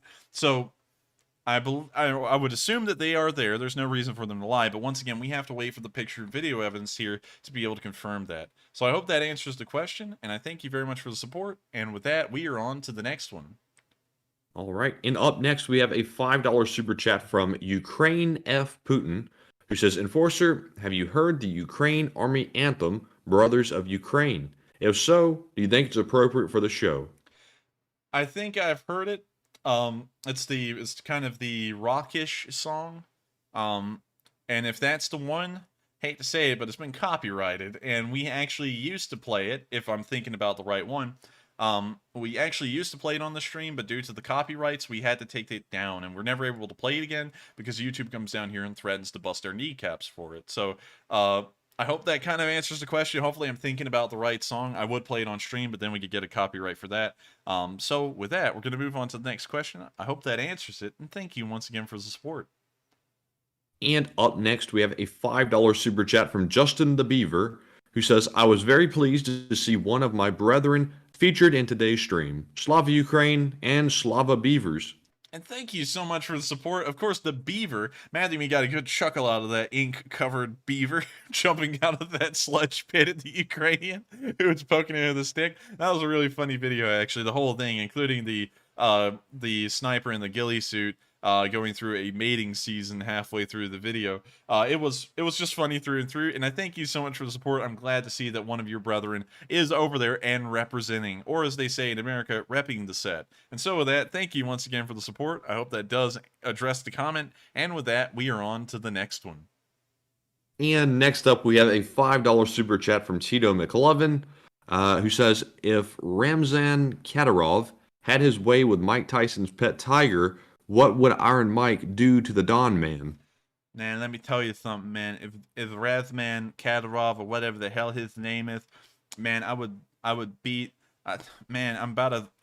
You can't do Mike Tyson without cussing, and it's very hard to do that because I'm sitting here not cussing on the stream. I hardly ever cuss. Well, sometimes I do, but I hardly ever cuss, and it's very hard to do Mike Tyson without cussing because he cussed so much. But if Dasman, or whatever the hell his name is, if Dasman Kadyrov messed with my Tigers, I'd beat his stupid little ass all over the stage. And so with that, thank you so much for the support. I hope that answers the question. No one messes with my Tigers. No one messes with my Pigeons. They all are my creatures. I love every single one of them. I'm going to rip out his heart, and I'm going to feed him. I'm going to feed it to that tiger, and I'm going to make sure that they know that this Lee Swing army is not supposed to be messed with, and my freaking Tigers are not supposed to be messed with either. And so thank you so much once again for the support. I hope that does answer the question, and I hope to see you all at this Sunday fundraiser where I'm going to sit there and knock out the goal with y'all support, and also in the next one too, because I saw that a lot of y'all wanted me to do that crazy idea. Like 60-something% of y'all, and we didn't really cover that on stream, but I did see that, and I'm going to think about it. I'm going to see if it's possible, because if it is, we're going to get so much support for Ukraine. It's going to be unbelievable. And so with that, thank you once again for the support, everyone. It's just been really nice tonight. And so with that, we on to the next question. And thank you once again, everyone. It's a real great honor. And with that, Matthew, actually, let's run a poll real quick. Does everyone want me to keep up this silly voice throughout the rest of the stream or not? Because if they do, I guess we would, but I don't know. So with that, we're on to the next one. All right, and moving on next, we have a $30 super chat from John Boyer, who says, onward to Mariupol and Crimea. Question, will Crimea become their Russians' Mariupol? Enforcer and Enforcer Matt are a class act, and Slava President Zelenskyy, and Slava to the Ukrainian people. And thank you for the high praise, John Boyer, and thank you for the support and being around for a long time. I think John is one of the original channel viewers. Yes, he is, and I thank you so much for the support, John, because, of course, it's so great to have the support from the channel. But to be honest with you, I I just don't see Crimea becoming the next Mariupol for the Russians, because you got to remember it's a giant peninsula and it's just full of countryside, and countryside is not great for bobbing and weaving, and so they're just going to get pushed through it, and they're just going to get the punch to the ribs and then the uppercut. And it's just not going to happen. I think the best place that Mariupol would happen in is Sevastopol, but because the Black Sea Fleet is based there. Okay, so everyone said no. Thank God. All right, so I can stop that. I don't think the whole entire peninsula would be in Mariupol, because there's a lot of open space and it's really just flat countryside and that's it. So I would say honestly that it would be. I mean, like, the best place that Mariupol could be is Sevastopol. It's almost in the same kind of geographical location. It's on the sea, and once the Ukrainians pushed them there, they would have to hold tooth and nail to try and buy the Black Sea Fleet some time to figure out something. So, I would say yes and no, not the whole peninsula, but Sevastopol for sure could become the next Crimea. So with that, I hope that does answer the question, and I thank you very much for the support. And I kind of found it funny that everyone loves the Mike Tyson impersonation when I do it, but at the same time, 70% of y'all are like, no, stop. And so with that, we're on to the next one.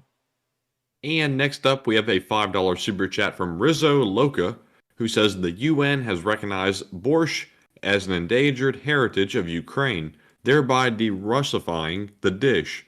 Slava Ukraine, and P.S. Lake Erie is the best Great Lake. Slava Ukraini. And also, yes, I thought that was really nice of them to do as well. I saw that as like a side news thing, but news like that is always sidelined for actual war frontline news.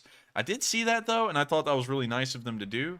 And I'm glad that they've made it a Ukrainian dish, technically, by UN standards, than a Russian dish. And so with that, I thank you so much for the support. I hope that does address the question. And with that, we are going to move on to the next one. And thank you once again. All right, and real quick, let me do a little bot cleaning up here. I'm opening up a brand new packet of Bot Be Gone, extra strength, and I just took care of that bot. So let's see here. Up next, I want to recognize a $10 super chat from Michael Cabrera. Thank you very much for your support of the channel and that cool super sticker of one of the YouTube men getting multiple pairs of sunglasses put on his head. And I think his head's a controller. Yeah, I think it's like a gamepad of a kind. I'm not really sure what it. What's the thing called? A Game Boy? Yes, I think so. Well, whatever it is a cool little super sticker, and I thank you very much for the support, Michael Cabrera, and I'm going to make sure to try and get as many sunglasses as that thing's got. And so with that, thank you once again for the support. I hope that does answer the question, well, at least address the sticker, and with that, we are on to the next one. All right, and I just want to mention as well, thank you to everyone that's put in a super chat, and also, you don't have to pay to get your question answered. I saw somebody mention a moment ago that they wanted to find some more money to put into super chats, and you don't have to do that. We appreciate the support very much, and we want to make that very clear. But if you have a question for us, just put it in the live chat, and we will try to get to it if we have time at the end of our stream, which we usually have time for at least 3, and most likely more. So moving on to the next super chat, we have a $5 super chat from Koala Resistance once again, who says, can the enforcer say Slava Ukraine and Hiram Slava in the Mike Tyson voice? Oh my God! All right, let me stop smiling here and try and give up my Mike Tyson voice. Got to get that tongue out just right. Man, you don't know my pain. All right, so here we go. Nonetheless, Slava Ukraini. I can't do it. Wait, hang on. Let me try it again. All right. So kiss the pigeons. All right. Slava Ukraini. I can't get to the other parts. Thank God. We're gonna give it the third try. Third time's the charm, yeah? Alright, so kiss the pigeons. Kiss the pigeons. Kiss the pigeons. Alright. Gotta try and get this right. Third time's the charm. I told him this is the third time. We're gonna do it right the third time. Alright. Slava Ukraini. Haron Slava. And so with that, thank you so much for the support. I hope that does address the comment. And with that, we're going to move on to the next question. All right. And up next, we have a $3 super chat from Farbod A, who says, which comes first, chicken or the egg? That's deep. Yeah, that's deep. You know, it's such a simple question, but it's a really deep one because no one's really been able to get an answer to that. I would say that the chicken. I know that the chicken would have had to come from an egg, okay, but the chicken would have come first, so that way we could have the eggs, and then the eggs would turn into chickens. Because I know without the egg, the chicken cannot exist, but at the same time, the chicken could just, I don't know, just coalesce into existence. So I hope that kind of answers the question. It's a very deep one. There's really no clear, straightforward answer to it, but that's the answer I would give if I had to pick one. And so with that, we're going to move on to the next question, and thank you once again for the support. All right, and up next we have a $3 super chat from RakeHell8, who does not leave a comment, and thank you very much for your support. And up next we have a $2 super chat from Russo Japan, who says, "What happened to Wally, the Canadian sniper?" And the enforcer is going to go a little deeper into that, but in short, he took off. I really hate to put it this way, but I'm just going to be honest. The Wally, the Canadian sniper, thrown into Afghanistan for a couple of years, shoots at village people who really have no idea how to fight a war. You know, pretty much easy pickings. You can shoot them all day long. They really don't know what's hitting them. He then leaves Afghanistan. And when I say that, I'm not saying that in a demeaning way. I'm saying that even the Taliban, who they were in the Mujahideen that they were fighting, are literally just village people who have no idea of really anything. I mean, like, they hardly even have an idea of how to sight a gun, much less shoot at someone competently. So then he gets taken out of Afghanistan, brought back to Canada, and then the war happens, and so he decides it's a great idea to go to Ukraine, and also announce his arrival like God himself. He goes to Ukraine, he finds out that a conventional war is not the same as shooting at village peasants that are wandering around in Afghanistan, and so he gets scared and he comes home. And I know that kind of sounds rude because I've never been put in his shoes, but that's literally what he did. And then he came home, and instead of trying to make it sound like it was too much for me, he starts trying to lash out at the Ukrainians that were generous enough to bring him over there and put their necks out on the line to try and help him do his job, and then he wants to start bashing them. And so pretty much it all sums up to a real war was a little bit too much for him. That's in my opinion, at least. And so with that, I hope that does answer the question, and we are on to the next one. All right. And up next, we have a $20 super chat from Kaltenberg, who makes an offer. He says $20 to never do the Mike Tyson again. Aw, man. Well, I mean, like, there's a lot of people out there who are kind of agreeing with you, and so I don't know if Mike Tyson will be permanently shelved. He is a huge fan favorite with a lot of people, but at the same time, some people do not like poor Mike Tyson. We'll have to see. Actually, I'm going to reach out to Mike Tyson on Instagram and see what he thinks about that. And so with that, thank you so much for the support. I hope that answers the question, Kaltenberg. And with that, we are on to the next one. All right, and up next we have a $2 super chat from CA Lags, who says the poem should be an elegy for orcs. And I do agree. Actually, when you think about it now, that's actually a really good eulogy for him. You threw me off with elegy, man. I was like, eulogy? But with that, thank you once again for the support. I hope that does address the comment. And with that, we are on to the next one. All right, and up next we have a $2 super chat from Mr. Diggs, who says OS deals with a lot. He deserves a promotion. OS? I'm not sure who that is. Operator Starsky. Oh, yeah, okay. Sorry, the abbreviations okay. there threw me off for a second. But yes, I would agree that he does deserve a promotion, and hopefully he will be getting one soon. He's already, well, I won't say anything about that. That's some personal things that he shared with me. But I thank you so much for the support. I hope that does address the comment. And with that, we are on to the next one. And up next, we have a $2 super chat from GNF, who says, thoughts on Putin going to Iran to get more drones? I think it's a neat little thing for him to do. Of course, it's something, I guess, to pass the time while they're losing the war. I don't think the drones are going to do much, honestly. So I really think it's going to be a dead end, even if they get 146 of them. The bombs they use only have a 3.7-mile range, and so they're going to have to get really close to their targets. And so I believe most of them will be shot down before they can even be used. So with that, I hope that does answer the question, and I thank you once again for the support. And with that, we are on to the next one. And up next, we have a $20 super chat from Michael Cabrera, who says, to continue the Mike Tyson bit. well, I'm only going to do it this one time for the rest of the night. But I thank you so much for the support, Michael. And of course, there's a lot of people out there who like the Mike Tyson. And so I will see about trying to do it a little bit more. But it's going to have to be done in some very strict moderation because not a lot of people like the best heavyweight champion in the world, the best there ever was. A lot of people think that it's kind of a little annoying. But thank you once again. I'll look into it. And we'll try and continue on the bit as long as it's tasteful and not overdone. And so with that, thank you once again. And with that, we are on to the next question. And up next, we have a $20 super chat from SB65, who says, do you know if Russia has turned back on the gas supply to Nord Stream 1 after closing it down for maintenance? I don't really know. I haven't really been following Nord Stream news a lot, so I don't really know about the condition of Nord Stream 1, to be honest with you. And so with that, I'm going to have to claim ignorance on that one because I just don't have any information to work off of because I haven't collected any. So with that, thank you once again for the support. Sorry I couldn't answer it. And with that, we're on to the next one. And let's see here. Oh no. Kaltenberg puts in another $50 super chat and says, here's $50 to stop Mike Tyson. Oh man, well, we'll definitely put it into consideration. So thank you once again for the support, Kaltenberg. And with that, we're gonna move on to the next question. I just hate that Mike Tyson's really getting contentious, contended here in the chat amongst yes and no's. And so with that, we're gonna move on to the next one. And up next, I want to recognize 2 donations left without comments. We have a $2 super chat from Mr. Lunchtime and a $1 super chat from Zach Jeffers. So thank you very much for all the assistance.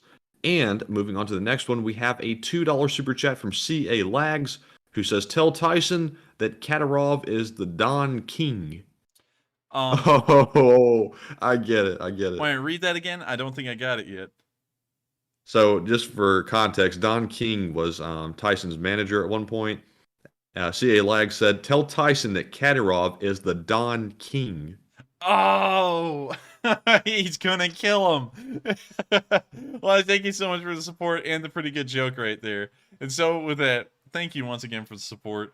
And that was a really good one. I like that joke right there. And so with that, we're going to move on to the next question. And thank you once again for the support and the great joke. That was actually a really good one. It took me a second to get it, but once I got it, it was great. So with that, we're going to move on to the next one. And yeah. All right. And the final super chat of the night goes to Radiated Madness, who puts in a $1 donation and says, hello from Liverpool in the United Kingdom. Do you think there's any chance that Ukraine would pull back to counter Russia? Oh, I don't think they'd pull back to... Well, I think they could, because that's a defense in depth kind of thing, which is a tried and true strategy. They might do that, but at the same time, they might try and hold the ground and bleed the Russians for every inch. And also, they can do that with their defense in depth strategy, because they could just fall back to pre-made defensive positions after they bleed the Russians incredibly before they get there. So I believe... Yes, I would say they would. And so with that, I hope that does answer the question. And with that, we're on to the next one. All right, and we are now moving on to our live chat questions. So first up from the live chat, we have a question from, let's see, Happy Dragon, who says, Enforcer, do you think that the coming Rasputitsa will be more detrimental to the Russians or the Ukrainians? It's going to be more detrimental to the Russians. The Russians revolve around their armored units heavily. So I would say it would definitely impede the Russians' activities a lot more than the Ukrainians. And so with that, I hope that does answer the question. And with that, we are on to the next one. And up next, we have a super chat from Sacha Duroc, who says, Enforcer, why did Putin start this war? It's not truly about the Nazis. And before the Enforcer answers that, I actually ran a poll on that earlier. And I think most people said the majority was that Putin is doing this to take back all the Soviet states. Well, I really classify it as more of like a Russian imperial thing. They're trying to take back parts of Poland as well, which was never a part of the Soviet Union. That would have been part of the Warsaw Pact. And so it looks more like a Russian imperial thing. But to answer that question, the whole entire reason they went to war with Ukraine is because of the strategic position that Ukraine is in and that's the 200-mile striking distance to Volgograd, which puts NATO far closer than it ever would have been to the second most strategic city outside of Moscow and St. Petersburg. So in that regard, that's why Russia went to war. It's really more of a strategic game than anything. And so with that, I hope that does answer the question. And also another thing is that I've seen that a lot of people these days, in terms of like reasonings of why people go to war and stuff like that, they've really moved off of actually keying people into the game they're playing. Like, you know, we can't let NATO and all of them have a strategic advantage over our country and our sphere of influence, so we're going to go to war for that reason. No one really, they don't really package stuff like that anymore in any country. They're always coming up with something like weapons of mass destruction or biolabs or something like that, and it always turns out to be untrue.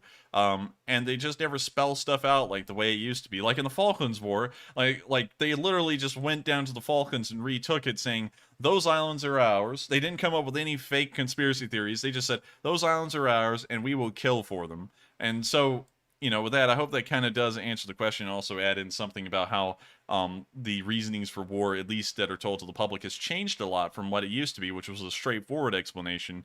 And so with that, we are going to move on to the next one. And next up, we have a super chat from not a super chat, a live chat from Throwaway, who says there was a report that North Korea has sent troops in support of Russia to Ukraine. Have you heard that? What? Can you read that again?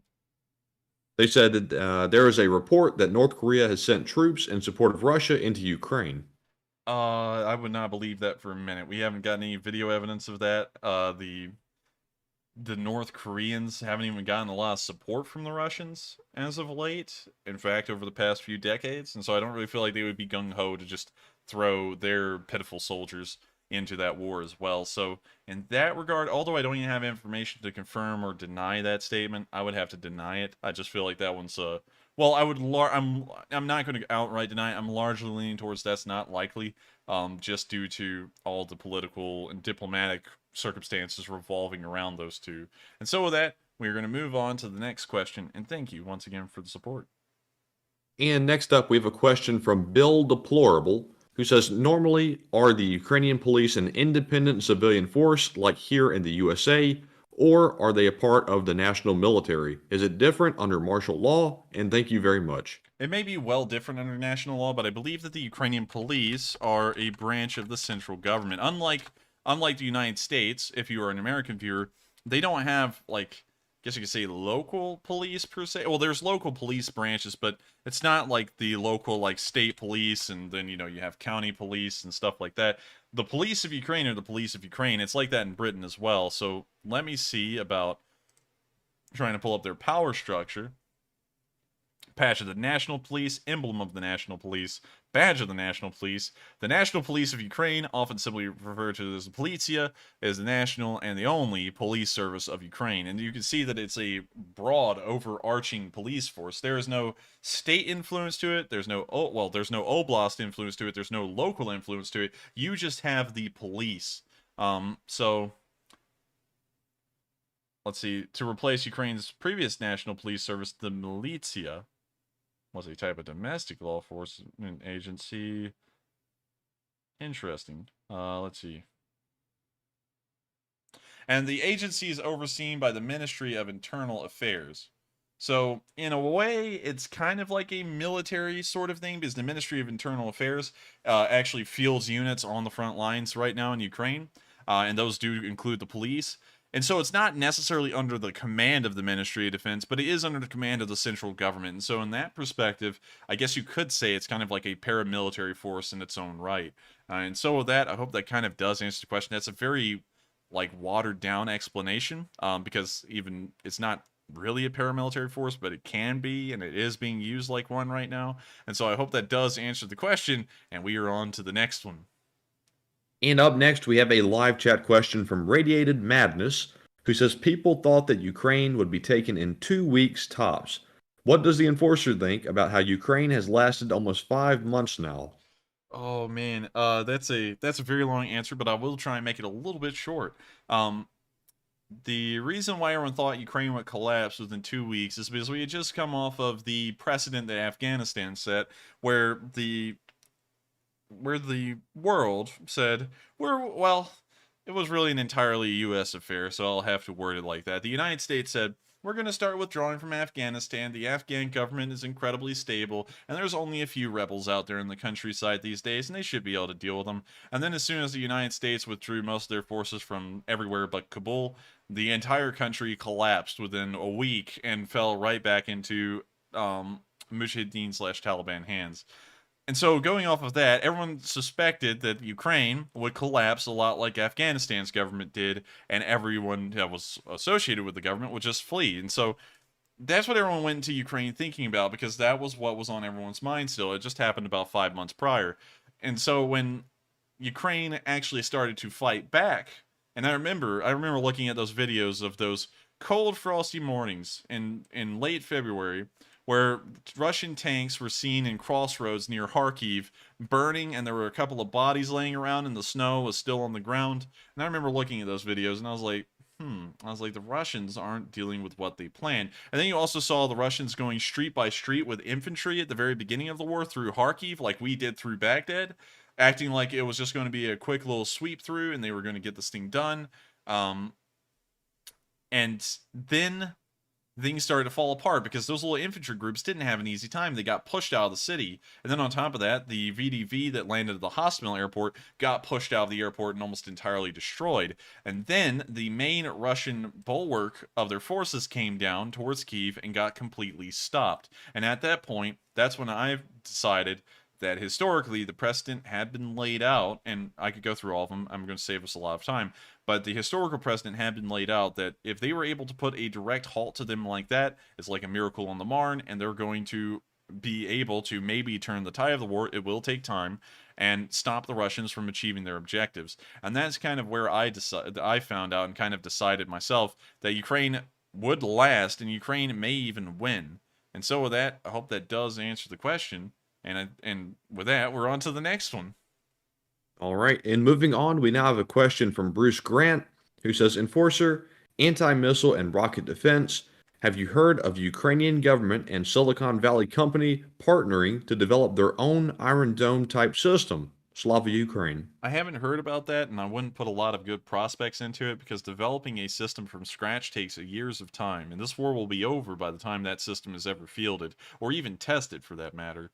And so, sadly, I have not heard about that, but if that is something that is really happening, I would not put a lot of hopes into producing a viable system within the span of this war. So with that, I hope that does answer the question, and we are on to the next one. And up next, we have a question from Dean, who says, do you think that Ukraine will drive the Russians from Kherson? Yes, I do. I think it's possible. You got to give them some time, and it may not be achieved during this counterattack, although they may get really close to it. But we'll just have to wait and see. But give it time. I think that will be one of the first cities that Ukraine is able to take back. So with that, I hope that does answer the question, and we are on to the next one. All right, and next up, we have a question from Merrily08, who says, is there any news on the rail cars from Belarus? I'm hoping they aren't part of the fireworks that we've recently been seeing from the blown up depots. I have not heard about rail cars from Belarus. I think I'm ignorant on that one by and large, because I don't know of anything about rail cars in Belarus as of late. So I'm sorry, I'm going to have to declare ignorance on that one. Unfortunately, I can't answer that question just because I don't have enough information to answer it.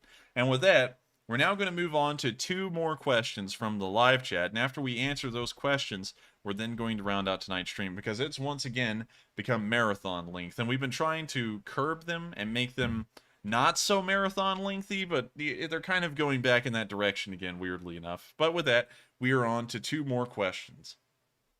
And next up, we have another live chat question from Radiated Madness, who says, how would Russia end the war by September without the use of nuclear weaponry? Well, they could do it by a white peace, and I always feel like this is going to be the most viable option for Ukraine. Even now, I know a lot of people want Ukraine to take back everything, but the truth is that reality is, well, that's a quote from a movie, but reality is often disappointing. I do know that that's a meme, just in case if y'all are into memes, and sorry about that, that's not supposed to be a pun or a joke or anything.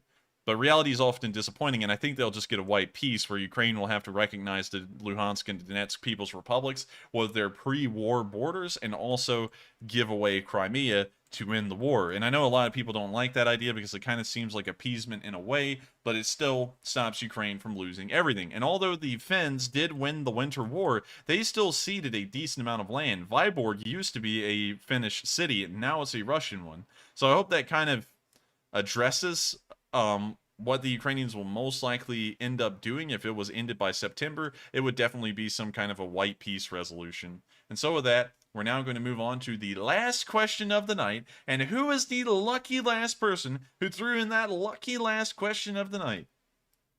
And the last question of the night goes to Kashazel, who says, do you think that the nuclear power plant is Russia's ace in the hole in terms of peace discussions? I don't necessarily think so. It's not like they're going to say, if you don't agree with us, we're going to blow up the power plant. You know, that's like that's getting cartoonishly evil, and it would be clear to the world what they're doing, and the whole entire world would pretty much step in and say, no, if you do that, there's going to be some major consequences. You know what I mean by that. And so I don't think they would do something like that. It would be too see-through. It would infuriate the entire world. And so I don't think it's going to be an ace in a pocket. It really is. A lot of people don't think about nuclear power plants this way, but nuclear power plants are literally just large water boilers like every other electrical power plant in the world. And so while it is nuclear, it's not particularly special beyond that fact alone. So I hope that kind of answers the question. And once again, that's my opinion. It may be an ace in the hole for them, but I honestly just don't really put a massive deal of weight into a nuclear power plant. Yes, they are incredibly advanced, and sometimes they can be incredibly dangerous when maintained improperly and also fired upon directly by artillery. But at the same time, they are just a power plant. And so, you know, in that regard, I don't really think it's that important. But then again, for the other aforementioned reasons, it may be. So with that, I hope that does answer the question, and we have reached the end of the show tonight. I thank you all so much for watching. Y'all have had a bunch of incredible questions tonight, and I hope I've given some fairly good answers to them, and I hope y'all have heard some interesting news today that y'all have also liked as well. Of course, if you have watched the stream all the way through and you are new to this channel, you are a trooper, and you must be enjoying this stream through and through. So make sure to subscribe. We do run these streams every single day of the week except for Mondays, and we also upload summary videos every day of the week except for Mondays as well.